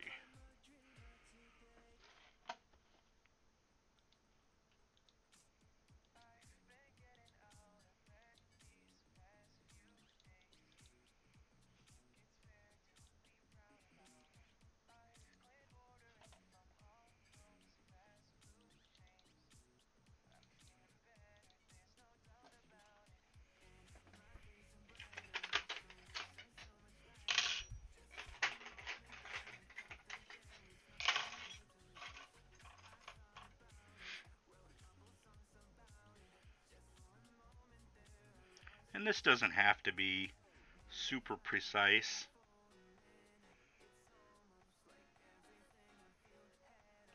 Too much.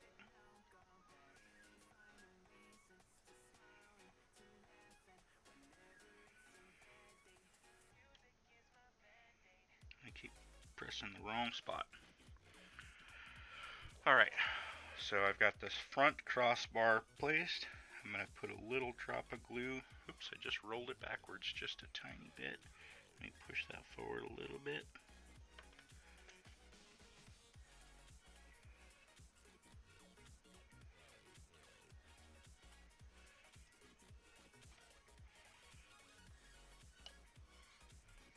Give me a little drop of glue right there.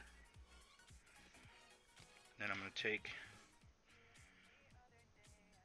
just the tiniest little weight, just to make sure that all the bars are flat against the surface, the desk. so that when it glues, it's nice and flat. I've had a couple of these where I started building them and I didn't do that, and so you'll have the crossbar misaligned and it'll be sticking up above the bar that it's glued to, and so they don't look right.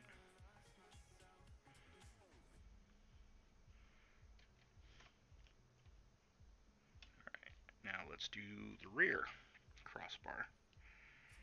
And that one goes right here.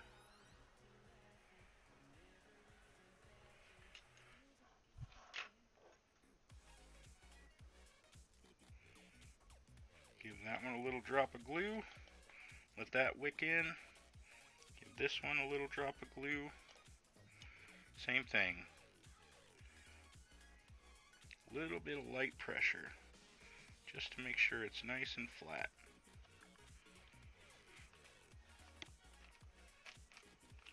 Sure, Dwayne. Hit me. Hit me!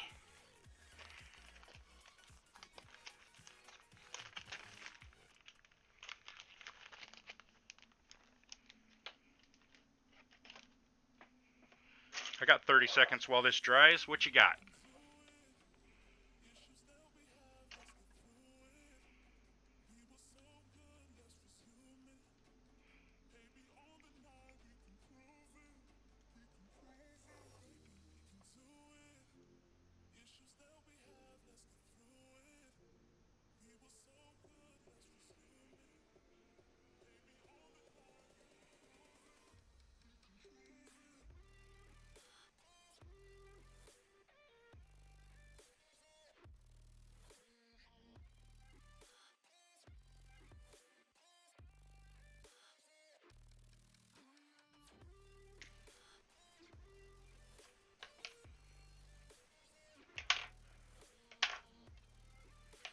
Alright.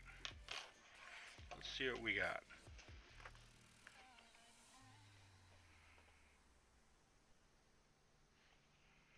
So we brought the rear bar back 6 millimeters to this back line. And then we've positioned our center crossbar so that it supports these first little angle here. It'll end up looking something like this. In this case, that front crossbar is right here. In our case, we moved it forward just a little bit because we want the B pillar to be up here. This angle right here corresponds with the A pillar. This little joint right here. So I moved it forward so that it met that.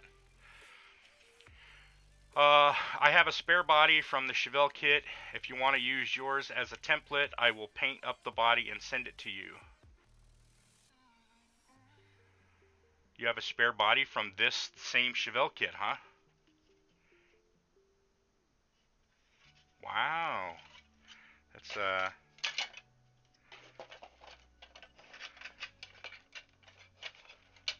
quite possibly, what do they call that? Where you bring in a ringer. And so when I glue this to this piece of paper, I've used this set of plans like 3 times now.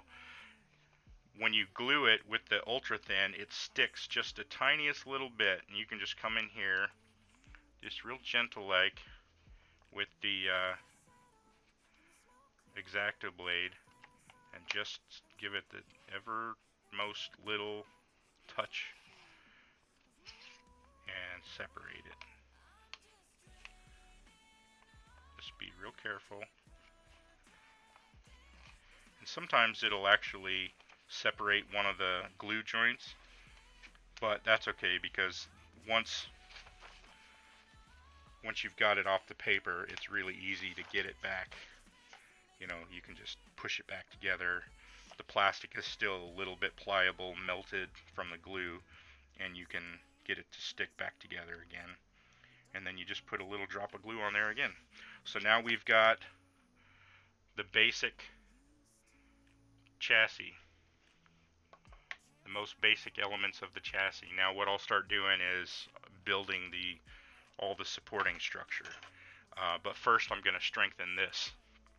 So I'll just start with the center here, and I'll dab copious amounts of glue on it, front and back. And then I'll even come in with my tweezers just to be sure that those parts are level, and just give it a little squeeze just to make sure that they're level top to bottom. And I try to only glue one cross member at a time, so I'll give that 20 or 30 seconds to set, and then I'll do the front. See if I can zoom my camera out just a little bit.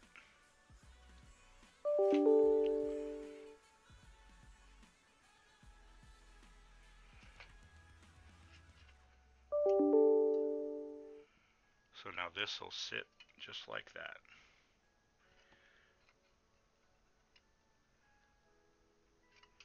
Let me see if I can reposition my fingers.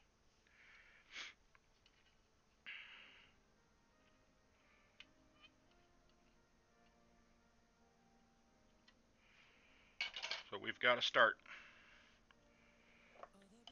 Now let's do this one and this one.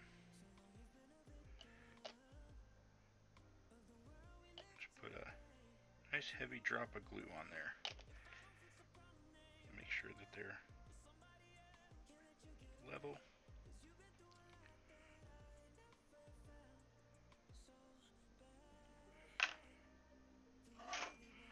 I let that sit for about 30 seconds.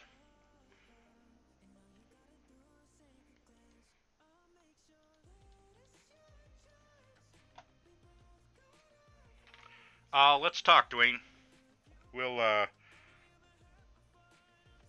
a sidebar. I'll shoot you an email after the stream here. Do you have your email on your YouTube channel?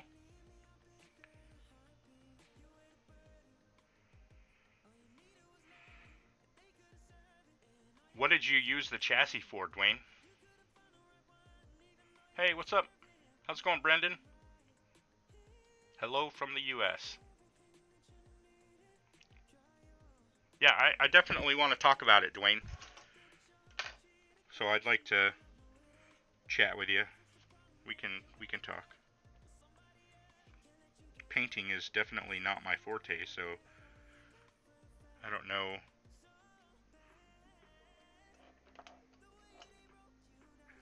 how you feel about that, but for me it's challenging. Alright, so now we're gluing the base joint.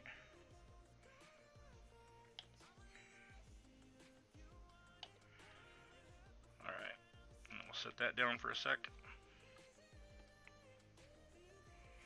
Used it in a 69 Chevelle. It's really a great chassis. These chassis are just, the detail is just phenomenal. I mean, look at that. The detail is just crisp, nice and well defined. It's not mushy. It's not, it doesn't have like soft edges. Like the mold is really old and worn out. There's no flash. I mean, just phenomenal. This is definitely a chassis worth molding, worth copying.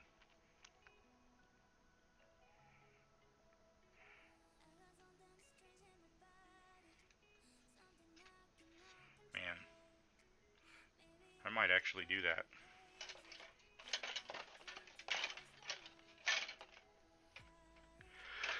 Okay. Let's see where we are. Looks like we got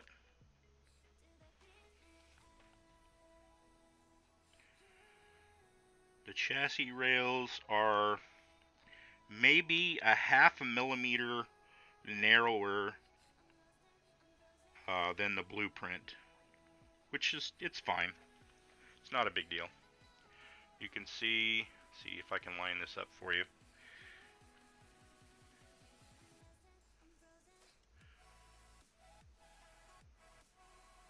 I don't know if you can tell, but it's just a little bit narrow, just the slightest little bit. Here, I'll line up the center on one side, and you can see how off it is. Go this way. You can see right here, it's about half a rod width, half a styrene rod's width. And what are these? These are 2mm. I'm using 2mm rod. So it's about a millimeter narrower than my blueprint, which is totally fine. I don't have a problem with that. Okay. Next, we'll do the box. So with that back there,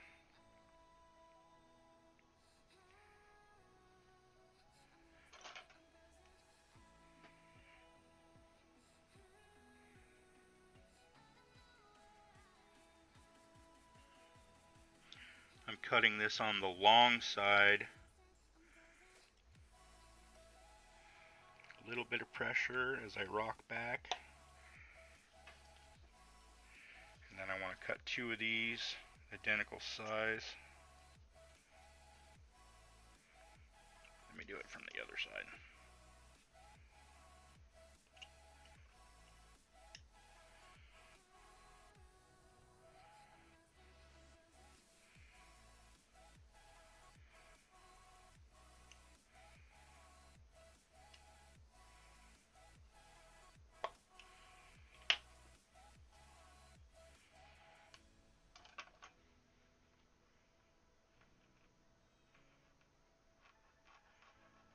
Level them out.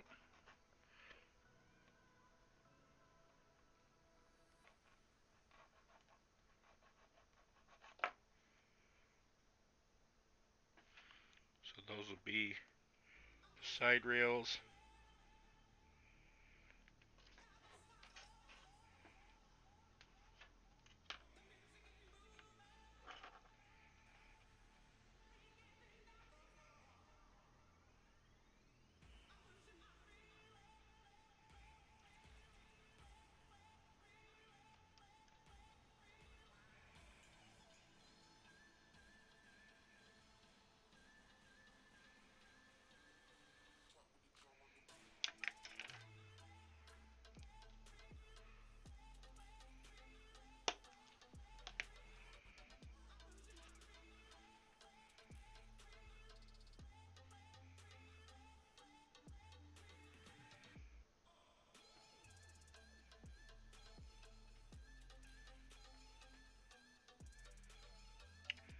That looks like it's alright.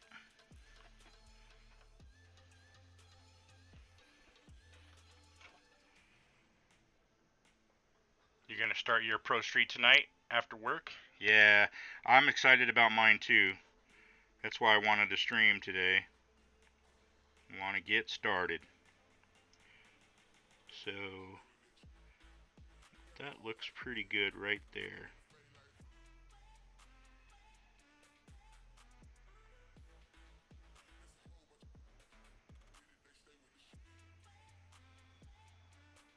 I'm going to push this forward just a tiny little bit.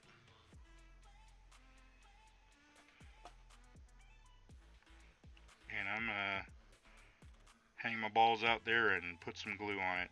Normally I would cut all the pieces and then glue, but it looks good, so I'm going to take a risk.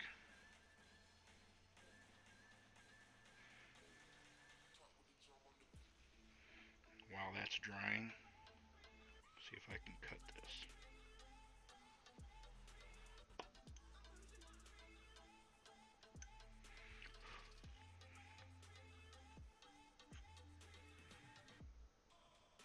Oop.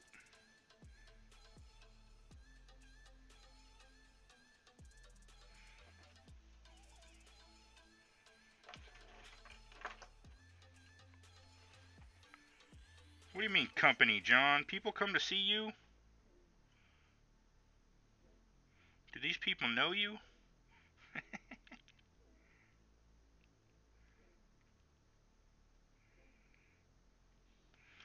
Alright.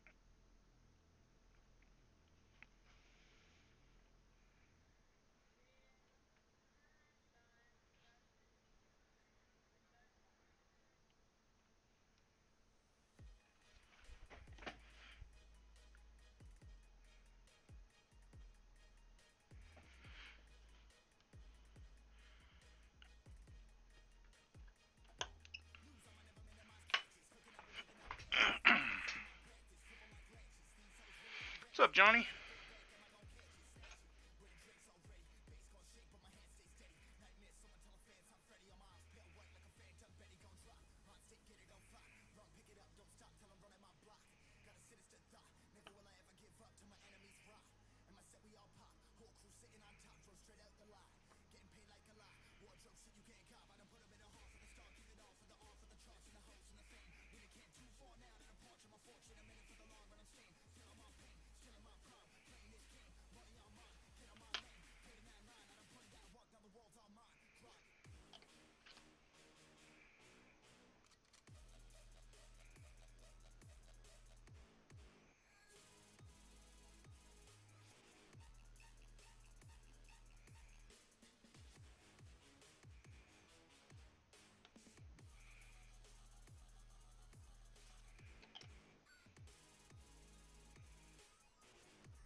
Alright, so we'll get those glued in there. Let them sit for about 30 seconds.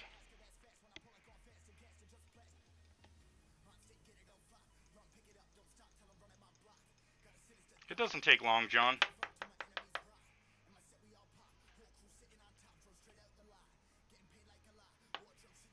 Julian says, DoubleDog.games, nice idea to use the template to make a frame. That will save a lot of time. Did you make the template yourself? No, I did not. I found it on the internet. I found this drawing on the website of a company that sells chassis, customized drag chassis as a business. They make and sell parts and such for drag racing.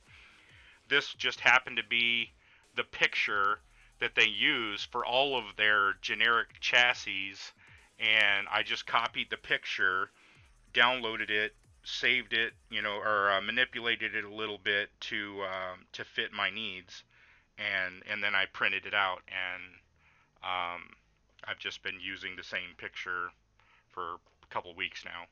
It turns out pretty good. I don't know if you've seen before, but this is another project that I'm working on, and this is the first chassis that I built using this template, and it's turned out pretty good. I like the way this build went, and this is for I took a Richard Petty NASCAR 83 Grand Prix, and I'm turning it into a pro mod. So that's what this chassis is for.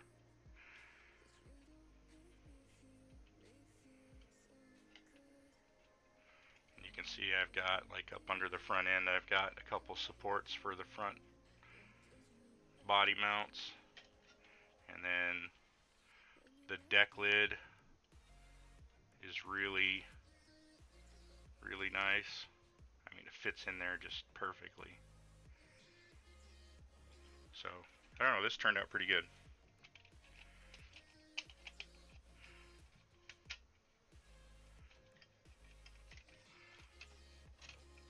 Dad saying hi.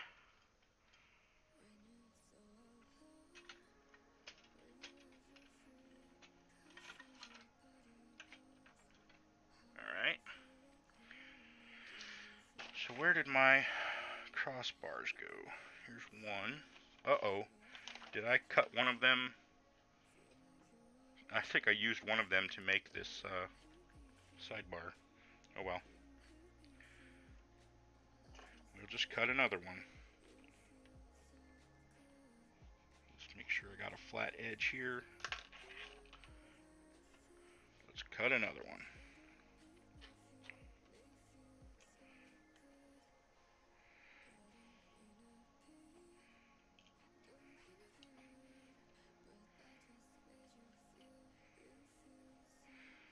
A little bit of pressure, roll the styrene, and it'll just snip right off.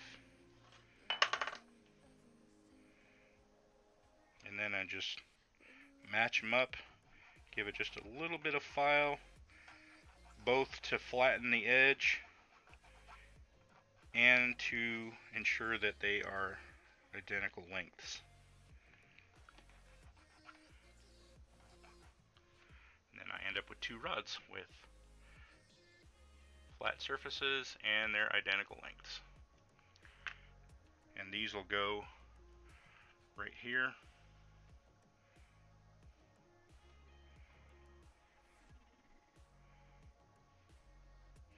These will be our side rails.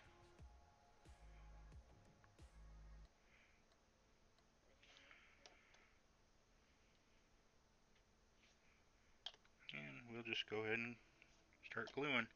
I'm going to put some tweezers on here just to weight it down just a little bit.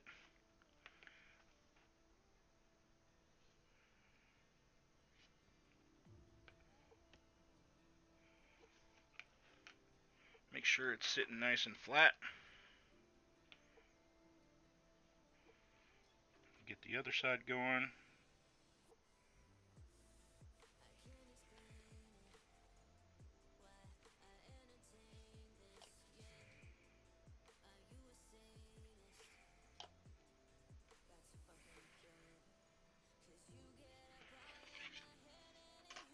Just set this on top of this one. And we'll wait 20 or 30 seconds.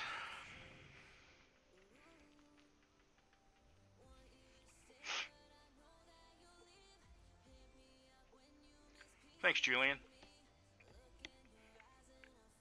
I will, I'll send a copy of this chassis, the blueprint that I use. If anybody wants it, just let me know. I'd be more than happy to email it. It's just a picture. It's a JPEG or a PNG that I print out. And if you've got an image editing software, well, everybody does if they're using Windows. Actually, I guess Mac probably as well, but you can resize the picture if you need to scale it up or scale it down, you know, a couple millimeters, couple percentage. You can tweak it however you need to. And even if this specific blueprint doesn't work for you, if you've been watching for a few minutes, you saw how I changed the scale of where each bar was. I put the rear bar back 6 millimeters from where it is on the blueprint to better align with the body where I want the tubes on the body. So you could do that for any kit, any model. Okay. See if we can't release her. Release the Kraken. Where's my X-Acto blade?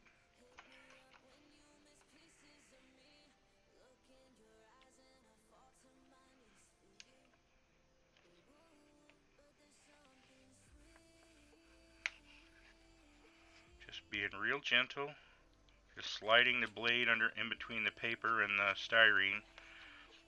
The glue sticks to the paper just a little bit.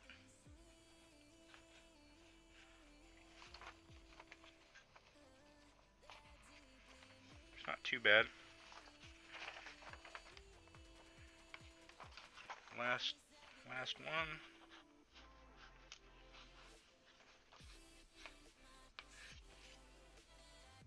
Oh, what am I doing here? A little sticky. Okay, there we go. So now we've got that part of the chassis.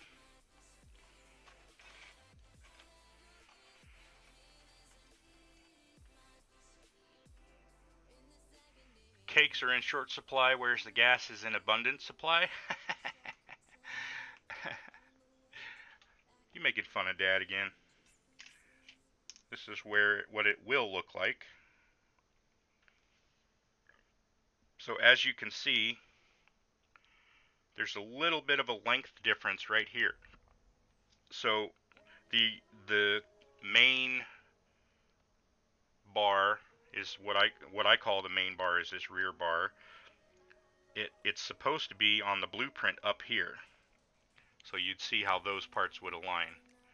But I've brought it back 6 millimeters so that it fits my body better.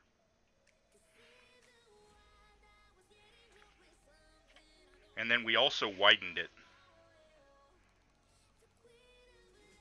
just the slightest little bit.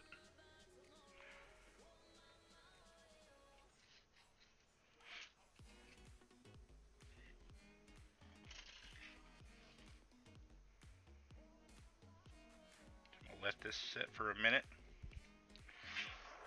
And actually, I am gonna brace all of these joints with sprue glue. Yeah, I don't have any wax paper, John. I have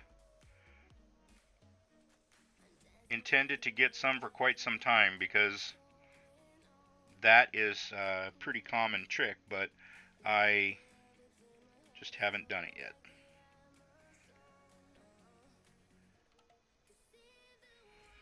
So I'm using a little bit of sprue glue, both to glue and reinforce these joints, just a tiny little bit.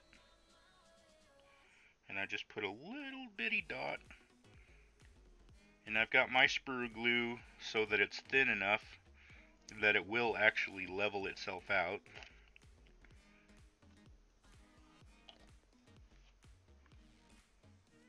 Oops, I forgot to do the front here. It's just thin enough that it'll wick into the little crevices and level itself. Now occasionally I'll have to put a second little dot on a joint if there's a wide enough gap, but overall it looks pretty good.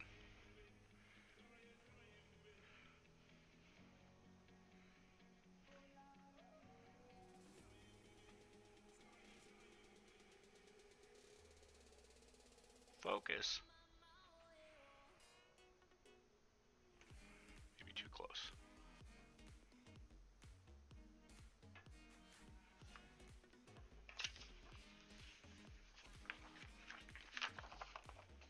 Maybe if I do this. You can see those joints, how that sprue glue just wicks right into the joints, levels it off, and it makes it look like a nice seam, like it was intended to be that way. Just perfect.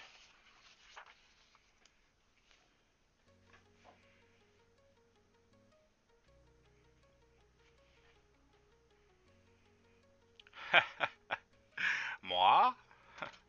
I would never make fun of Dad. He does it all by himself.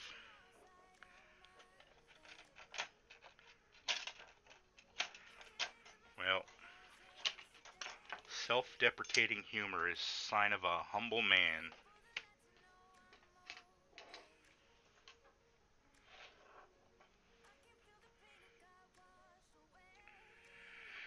Alright, I'm going to give this a minute or two just to let that sprue glue set.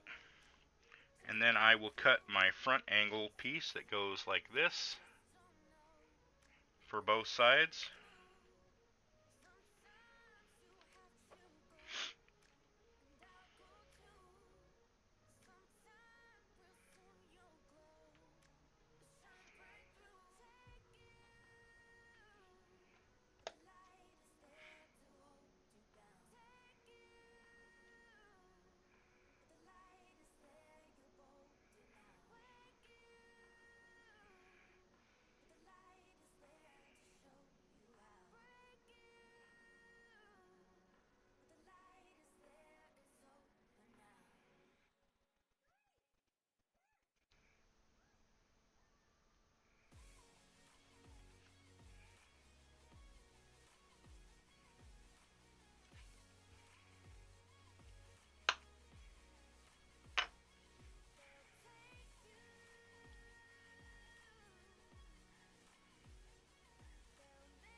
Nice and crisp.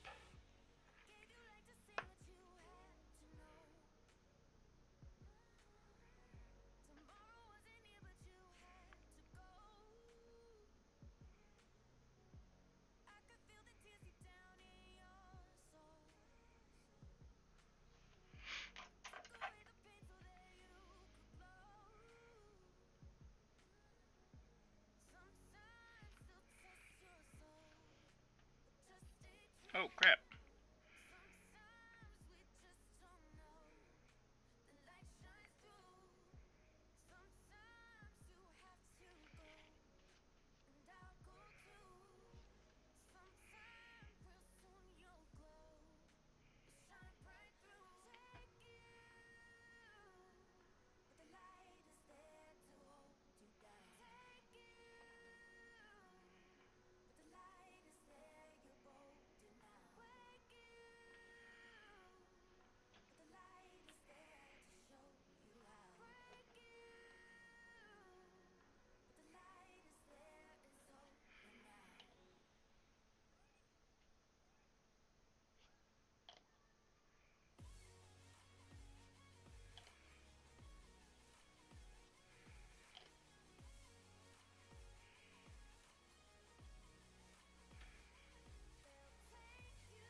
Alright, we got the first one in there.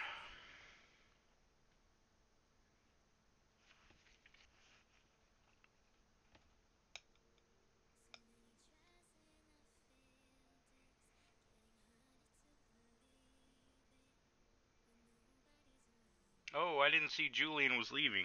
Sorry I missed that. Well, Julian, if you watch this later, hope you have a nice weekend too, and thank you.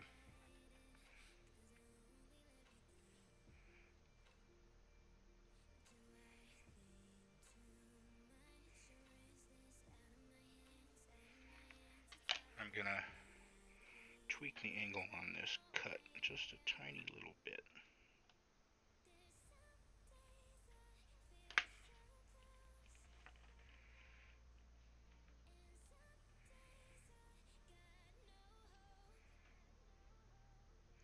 Yeah, that's better. That's better.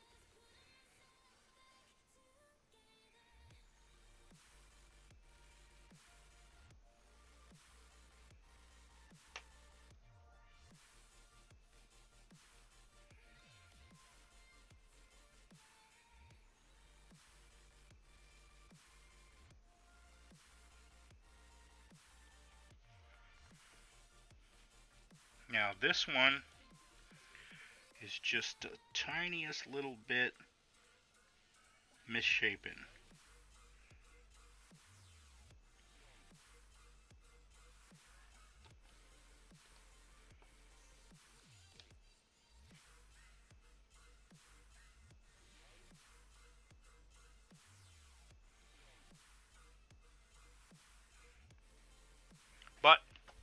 we'll put some sprue glue in there, and you'll never know. I'm gonna give it 20 or 30 seconds to set.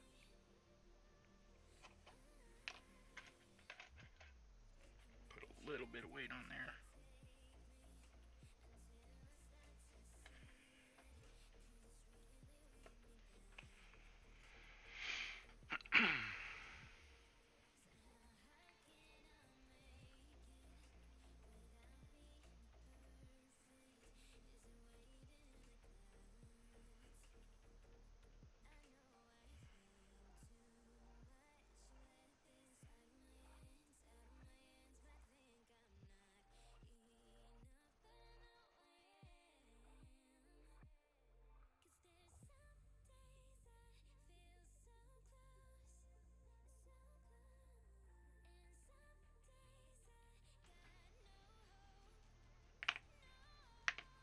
Alright. She's free. See if we can't strengthen her up a little bit with some sprue glue.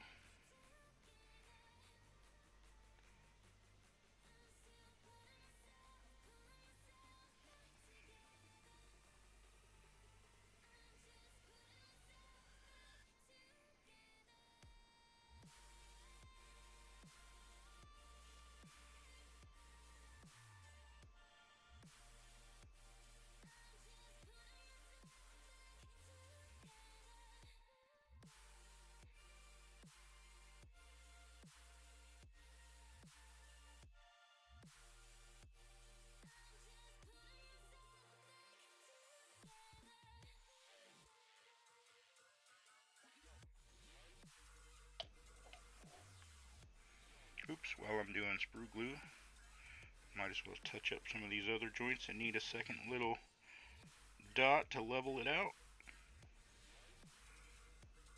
That one's okay. This one could use just a little touch.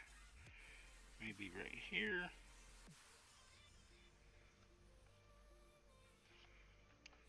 I hope you don't mind the moments of silence where I'm not talking. I know there are some people who live stream and they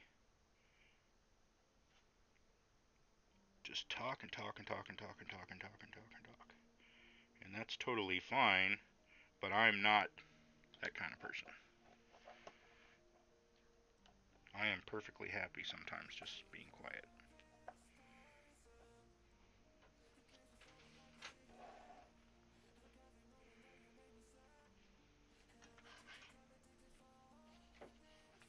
What's up, babe? I was just seeing if you were doing a video or not. Yes, I am. Do you need something? Do you want something?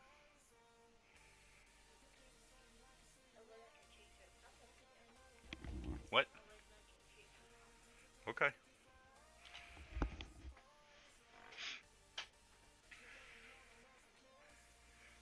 Alright. Shazam!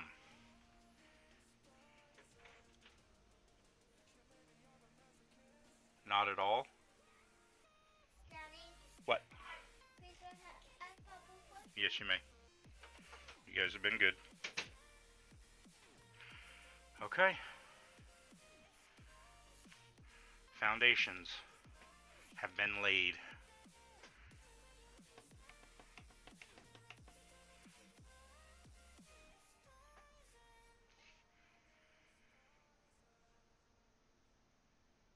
So the only real difference between this and ones that I've already built are the length.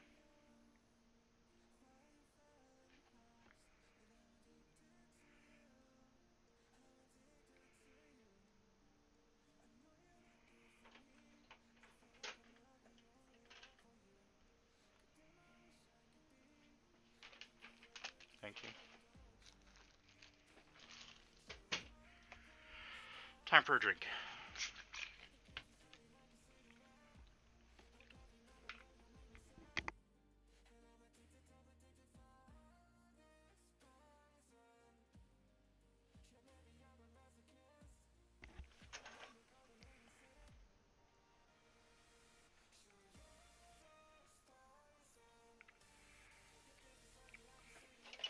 Okay, well now we got to start planning for uprights. Let me see.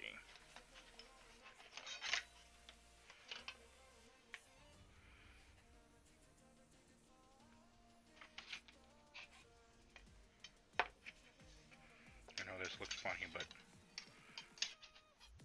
don't make fun of my process.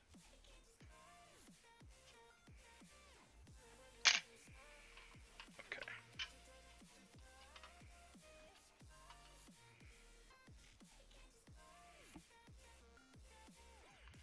So as far as height goes, Daddy, looks like we need to bring the height down just a tiny little bit. What? please may you open what? Excuse me? Please may you open my treat. What do you don't say may you. What do you say? I don't know how to say it. Will you? Will you open it? Yeah, I sure will. There you go. What do you say? Thank you. You're welcome. What's up, Jacob? How's it going, my dude?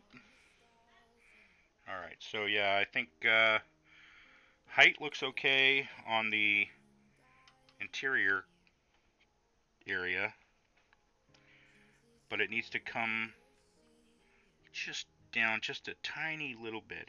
It's okay, but I'd be more comfortable if it was just a slightest little bit lower. So what I'll do is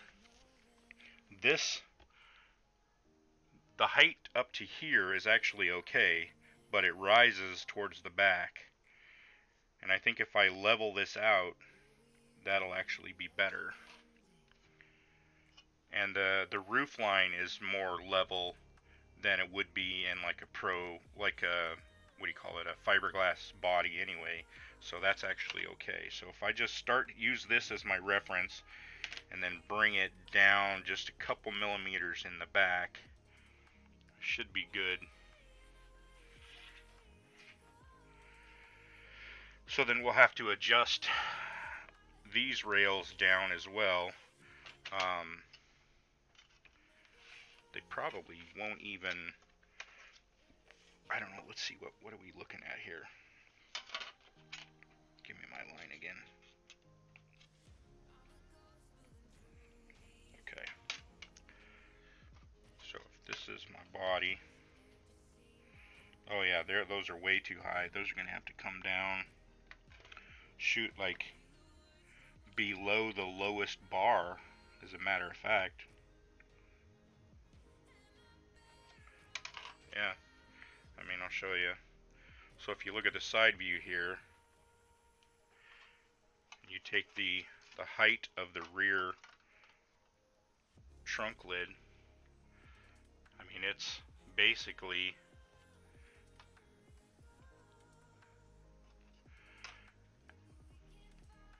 at the lower bar. So we need to bring all of this structure down below the rear bar, or the lower bar. So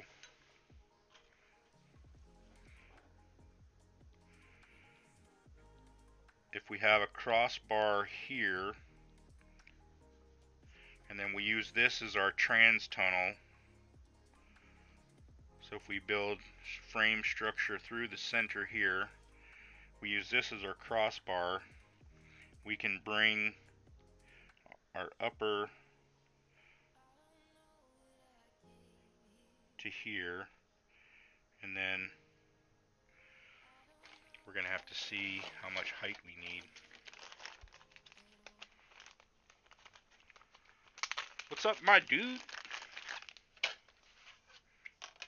So if this is the ground, let's assume we want a little bit of ground clearance.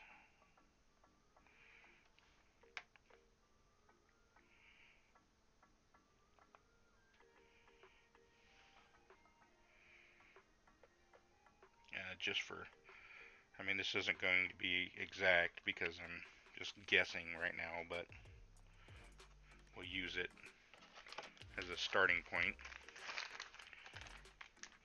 And then if we get our rear axle,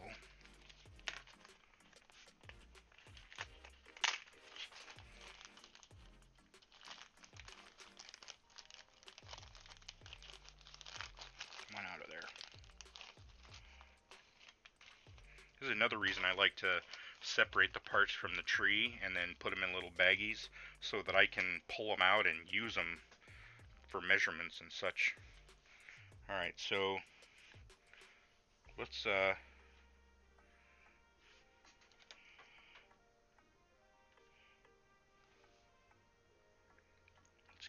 try to find a center point here.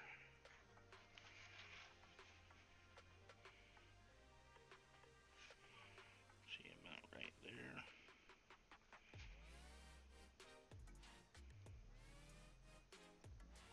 Something like that. Looks about right. So now the placement of this is going to be here. But all I care about is the height. So if I rotate it, keep that center line, then I can use the height of the axle to determine where my bars have to be.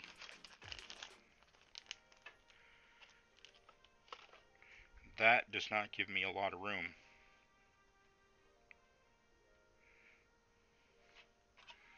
But you know what, now that I think about it, it is going to sit higher than that. So with that tire, oh yeah, okay, so goodness, I've got probably, let me see, what can I use to measure this?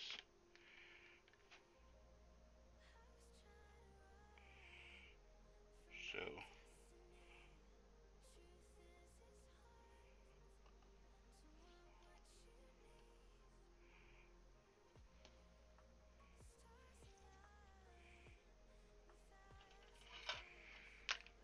if I take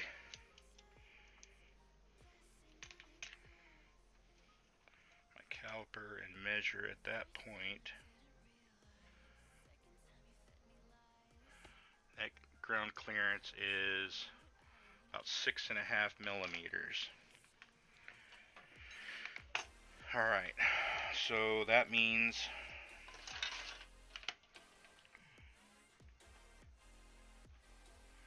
if we're using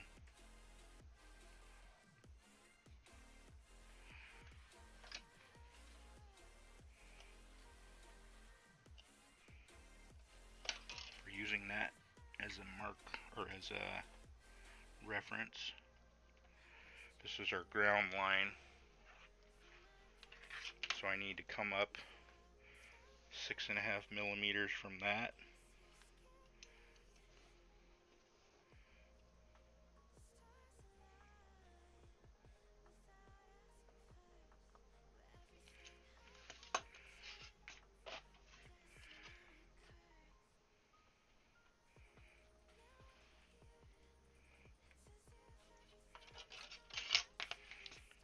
If I drag that line across,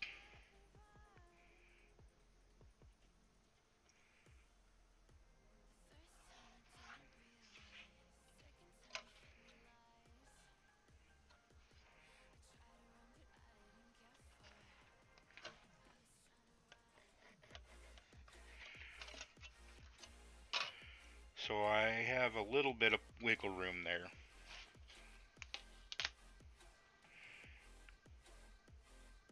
This would be the outer skin of my deck lid. So I can use probably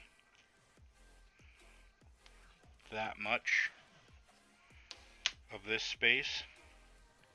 So that gives me, let me see, that gives me about 10 millimeters of space in there to use for this structure, and that structure is 10 millimeters, so that'll work just fine. What's up, Jamie? We're working on the Pro Street group build. NYS Modeling year or annual Pro Street group build.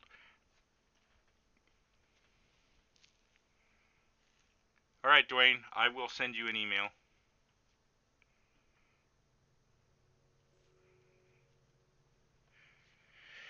Okay.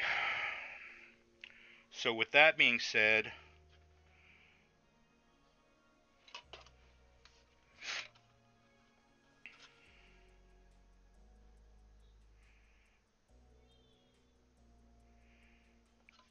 that means I've got 10 millimeters under here.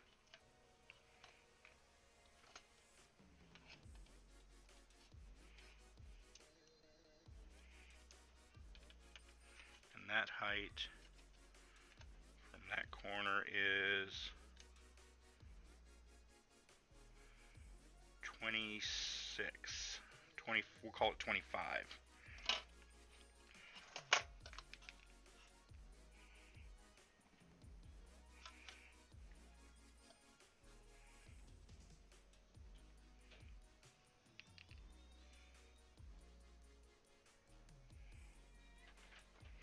So if we line that up with the base here, 25 mil brings me right to this upper bar.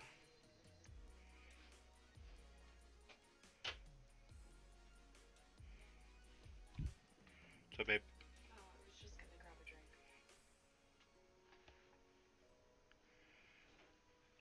So I think that lines up pretty well. So yep. So I'll bring this bar to here, and I'll bring this bar to here.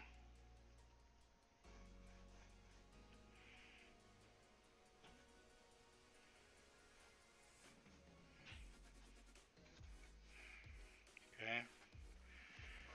From here,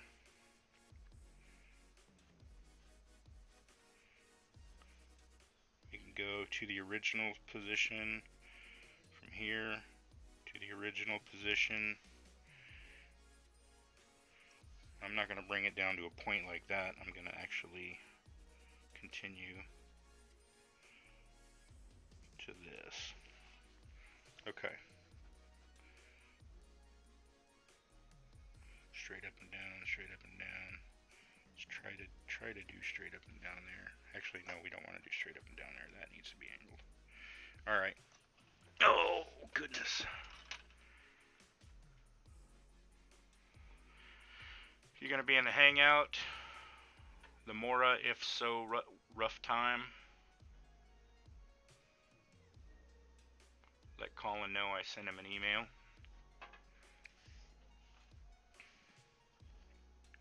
Alright, I think this is all going to work out. I think that looks fine.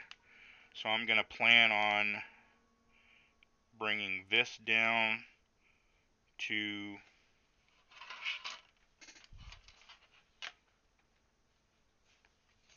approximately this height.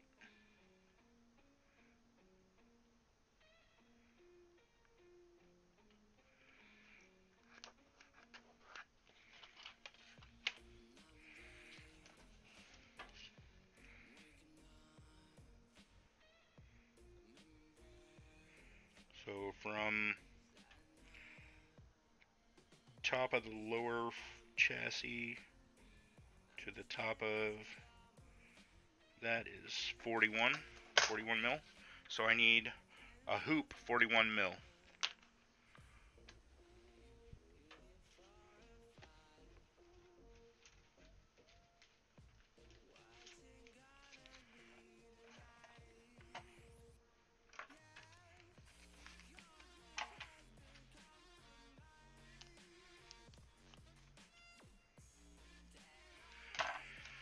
Whew. 41 mil.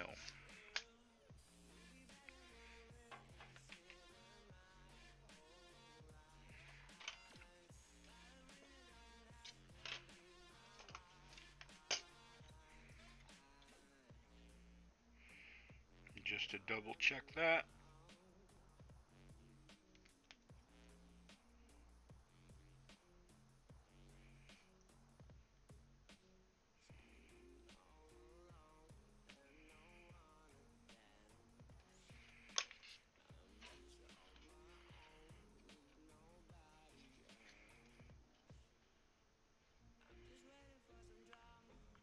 Alright, that looks right.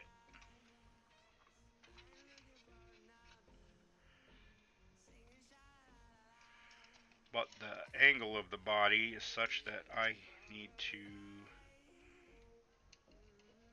put a bend in that. I need to put 3 bends in this hoop. Alright, so the widths on the first set of bends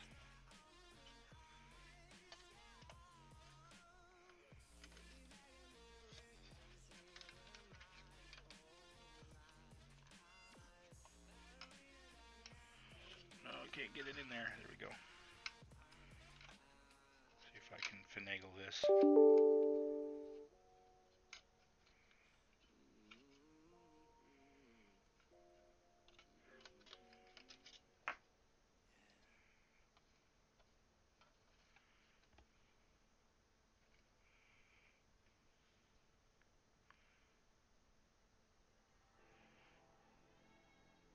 Maybe narrower, maybe just a tiny bit, like 50 mil. Outside to outside.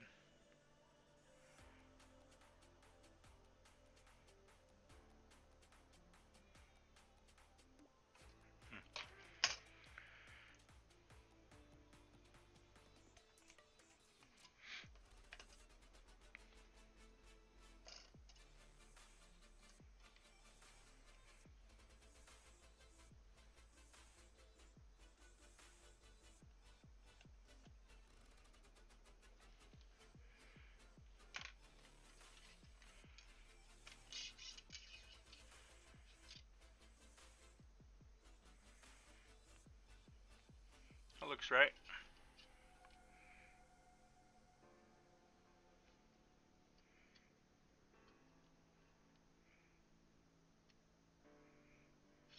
Okay, let's see how bad we can mess this up.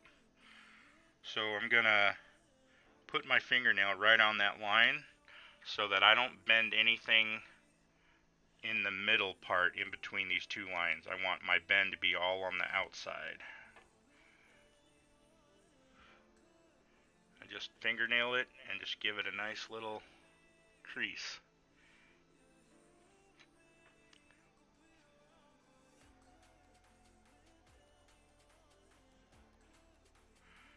So I'll find my other line. Do the same thing, put my fingernail right on the line so I'm not bending anything on this side. I'm bending everything on that side. Give it a nice little crease. I usually just go like 90 degrees and then let it roll back and it'll relax.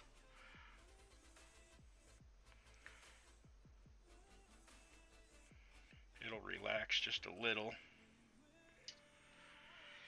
And then it's time to see how we did. Doesn't look too bad. So this actually needs to flare out the way that it is. And then up here, I'll put another bend to bring it, this part, straight up. And that'll be my lower portion.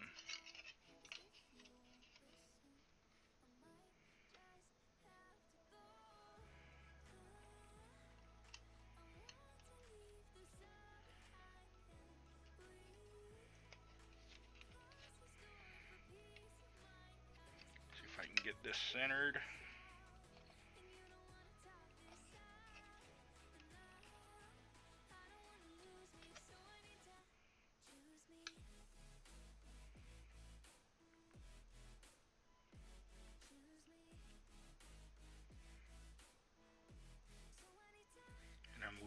just using the window as my gauge to put a tiny little pencil mark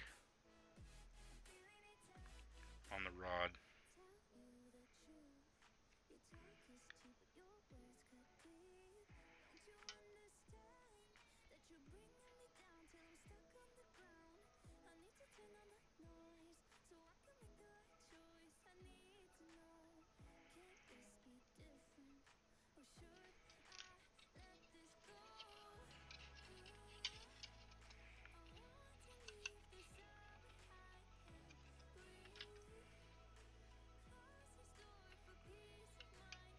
Yep, that'll work. Okay.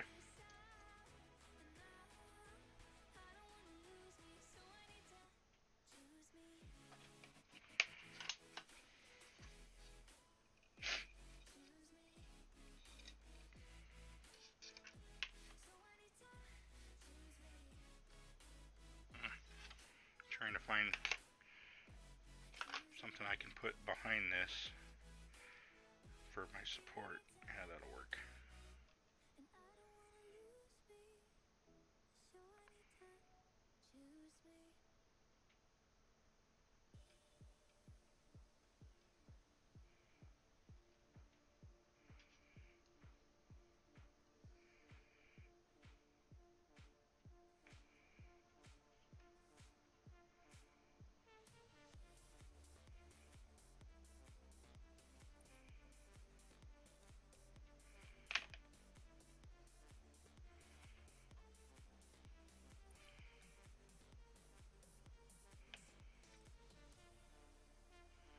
It's crooked.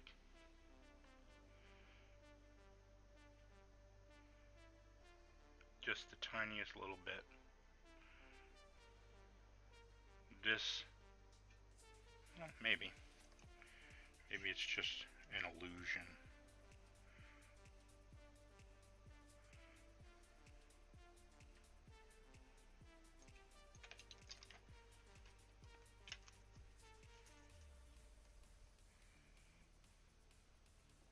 Yeah, it's about the slightest little bit.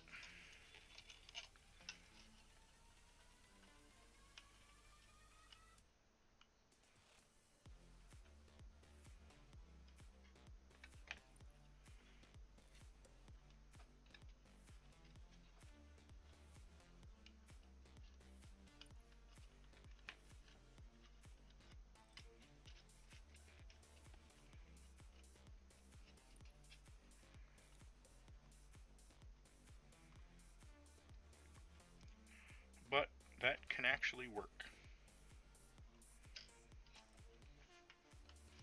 That can work.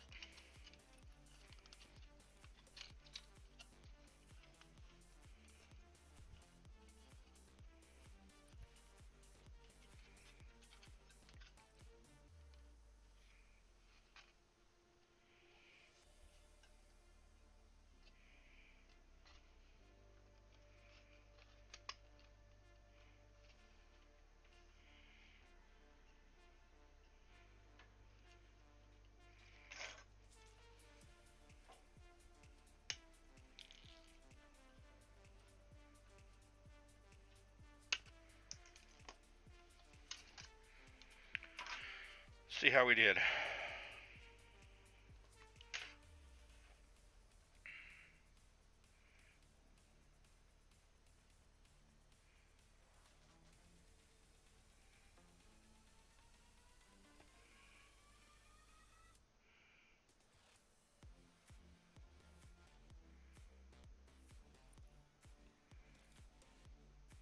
Not great. I don't like.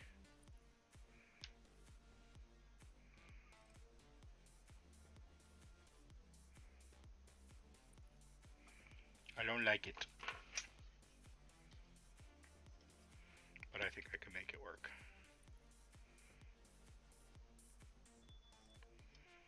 Try to get a sharper bend on this.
Ah, I'm sorry, I haven't been paying attention to chat. I've been struggling through this in my head. Scaling models, let Colin know I sent him an email about 10 to 30 minutes, 10 to 10:30 a.m. What's that? On my phone. Close that. Let's see here. Okay, scaling model says, okay, Jamie. Graham says, cheers, try to get up, as I need to see you about something. John says, Miguel, are they special pencils you're using? Absolutely, yeah. Bic. No, it's just a little mechanical pencil. 0.5 millimeter. 0.5.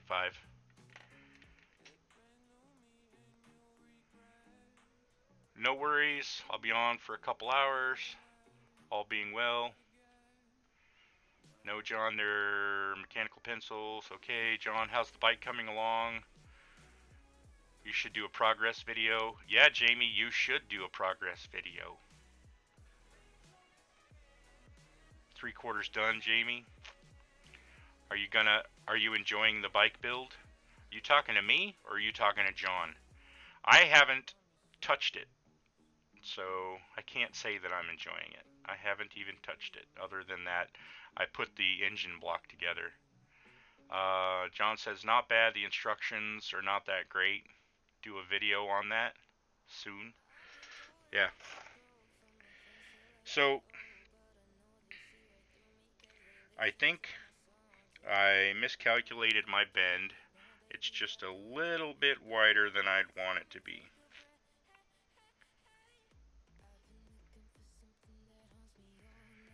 So, I think what I'll do is, I think I will cut this.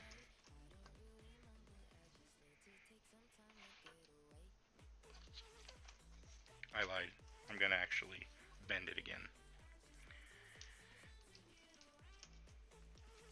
I was going to cut it and then glue it in the middle, or yeah, glue it in the middle, but I changed my mind.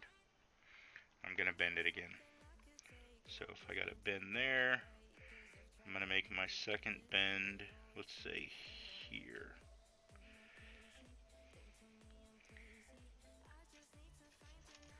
Yeah, we'll try that. So I'm just going to use this ruler for a relatively hard edge. Give it a little bend. I usually go to 90 degrees and then let it go. Do the other side.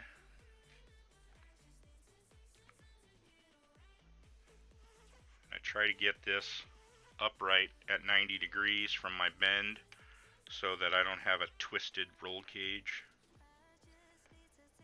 after my bend. Okay, and then we bring this up to 90 degrees.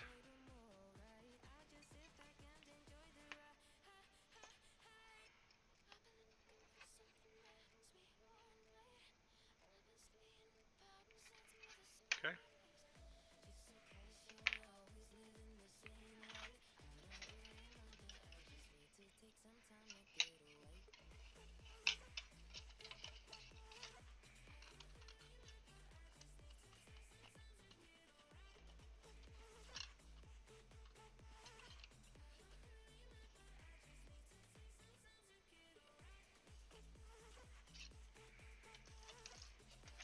If I was to measure this, let's say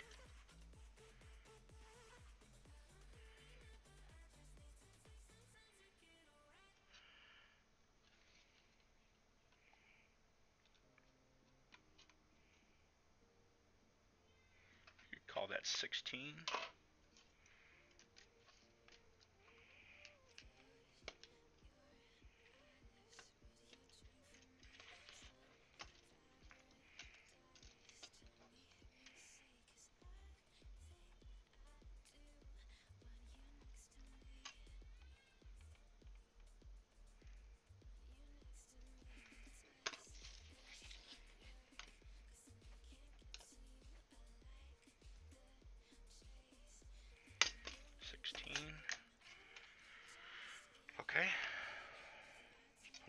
bend in here.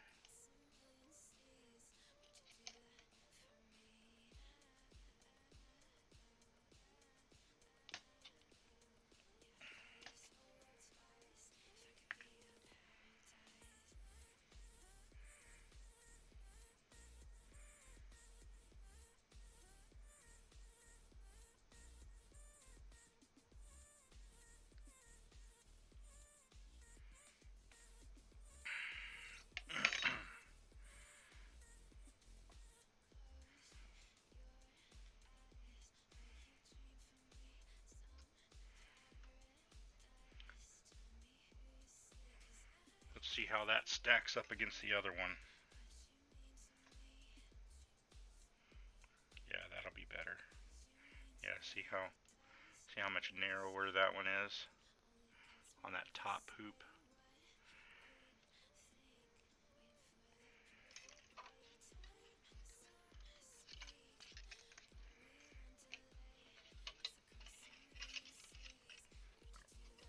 You haven't started your build yet?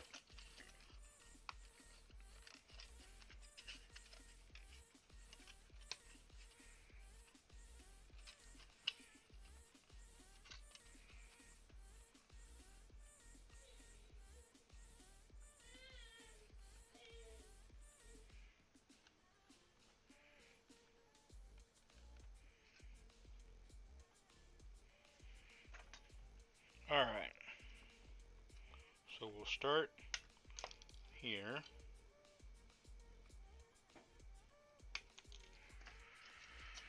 I'm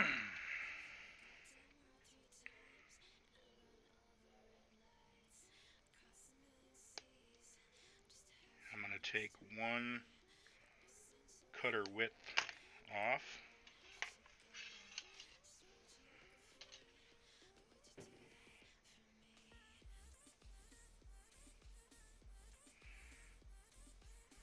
So what I need to do is I need to bring these top bends to a sharper point and the bottom bends to a lesser point, shallower.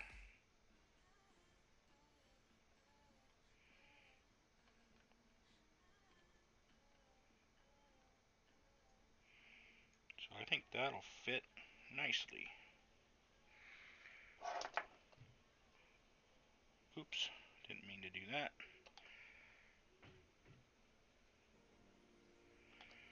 I'm gonna glue it. I'm going for it.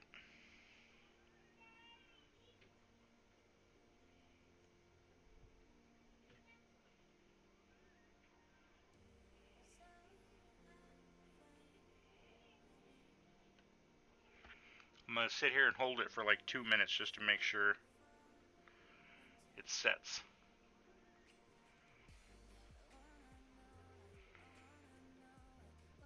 Might post 2 videos ever today or tomorrow.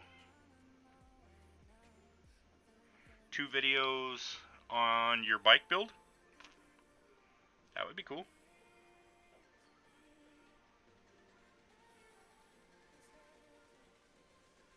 I dig it.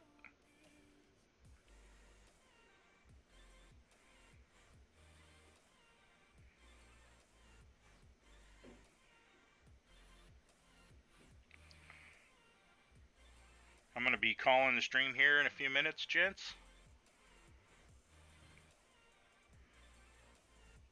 We ran kind of long today.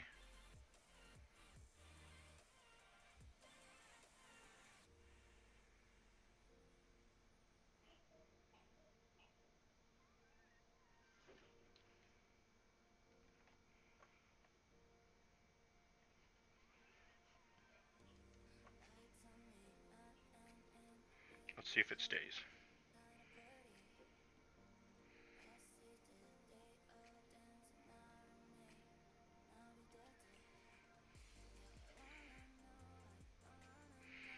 And I'm okay if it leans back just slightly. Just the tiniest little bit. I'm totally fine with that. Oh yeah. Oh yeah. need a 1, 2, 3 block.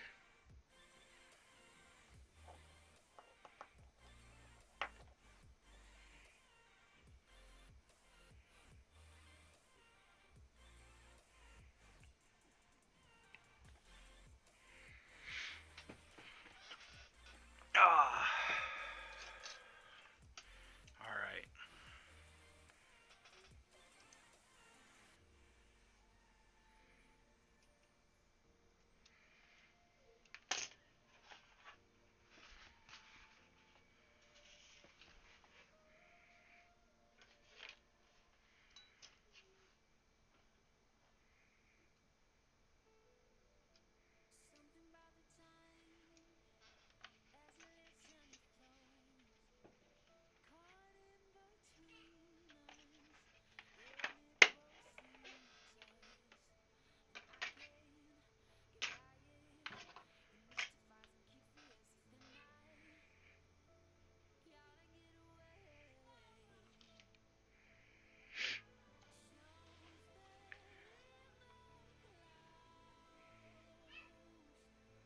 I think what I'll do is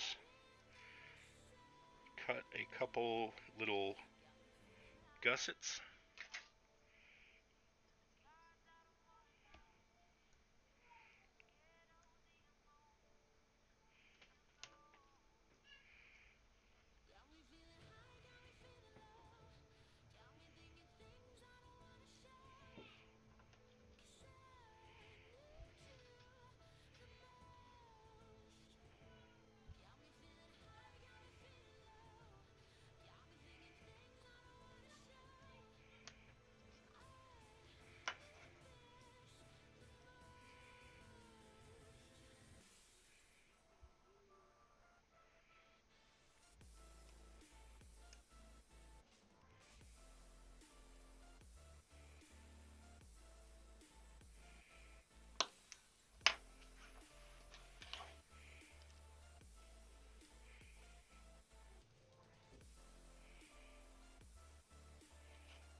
One of these gussets is not like the others.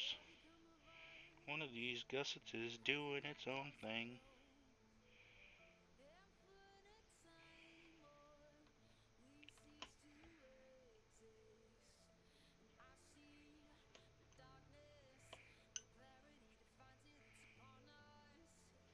Okay. So, I made 2 of these.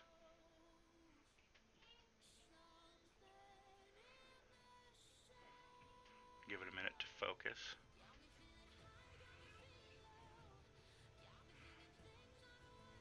And I'm just going to glue these in the corner, the base, just to strengthen it up just a little bit. So I'm going to put a little bit of glue on here, a little bit of glue on here, a little bit here and here.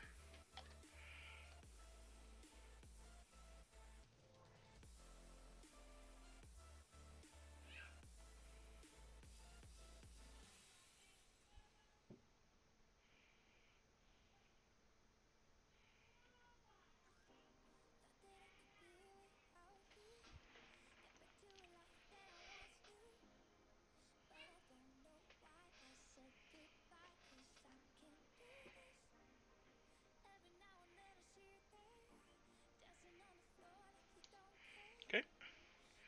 Next,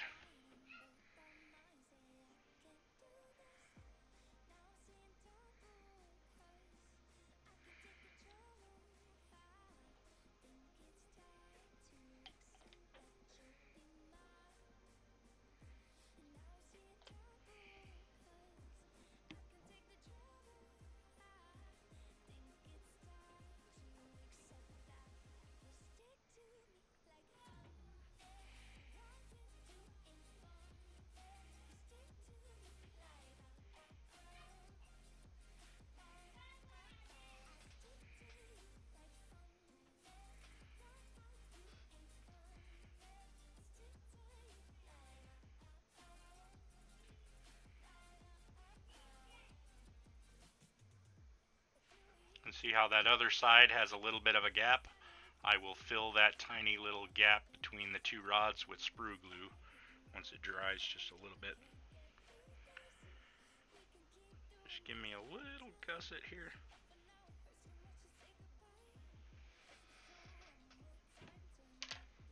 Matter of fact, I think that side's probably okay for a little bit of sprue glue. 123 block is a machined block. It's used in in the machinist trade mostly, but it's a machined piece of metal that has absolutely 90-degree corners, 90-degree edges. Everything is plain, flat, straight. It's 1 inch thick, 2 inches wide, 3 inches long, and it's used for lots of things. Used for supporting things, for getting like straight edges on two corners. If you need something 1 inch apart, 2 inches apart, 3 inches apart. What I want to use it for is for weighting things, for getting straight, like when I glue two pieces of styrene together, I want to use it to give me a 90-degree angle, that kind of thing. So this edge here, or this is the one here that has just the tiniest little bit, let me see if I can get it to focus, of a gap right there on the upright. So what I'll do is I'll just get a little bit of sprue glue, put it on that little gap there.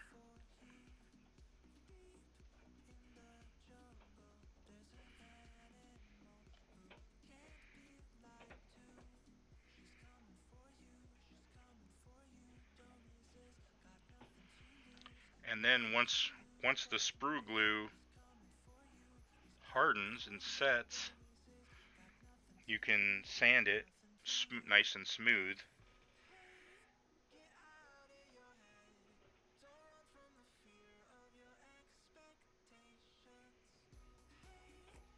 And it'll look like a welded joint.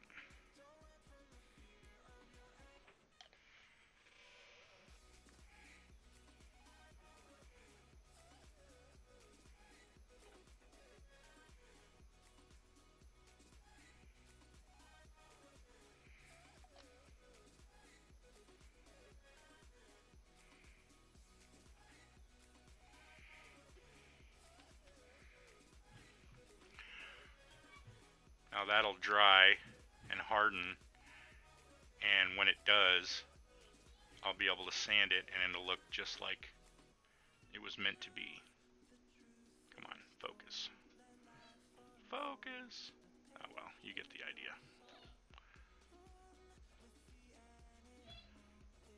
Looks like it might need just a tiny little bit more in the corner, but we'll wait until it dries.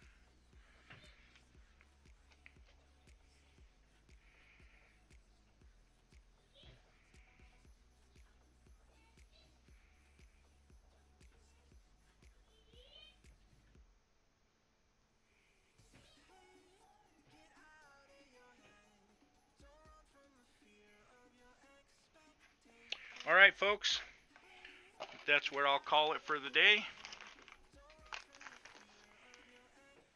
I think I'm going to stream again tomorrow. So I will continue working on this tomorrow. I'm only going to work half day tomorrow, so I might as well stream in the afternoon.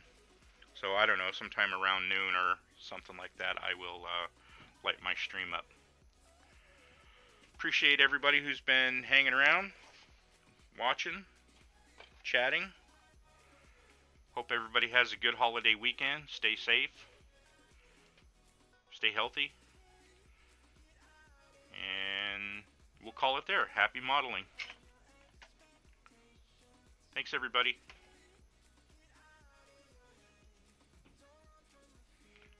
You bet, Panzer. Appreciate you being here, buddy. Thanks, John. Thanks, Dad, if you're still hanging around. Sue, Ice Queen. Sprue and Glue. Jacob.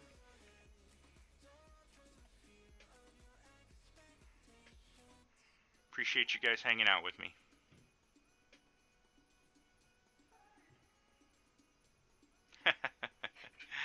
All right. Well, everybody have a good weekend. Happy Canada Day. Happy 4th of July.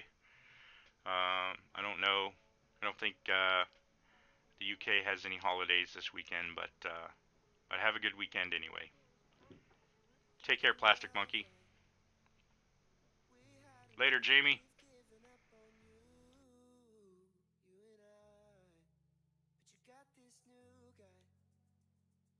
When he's around you, it's got me thinking about you.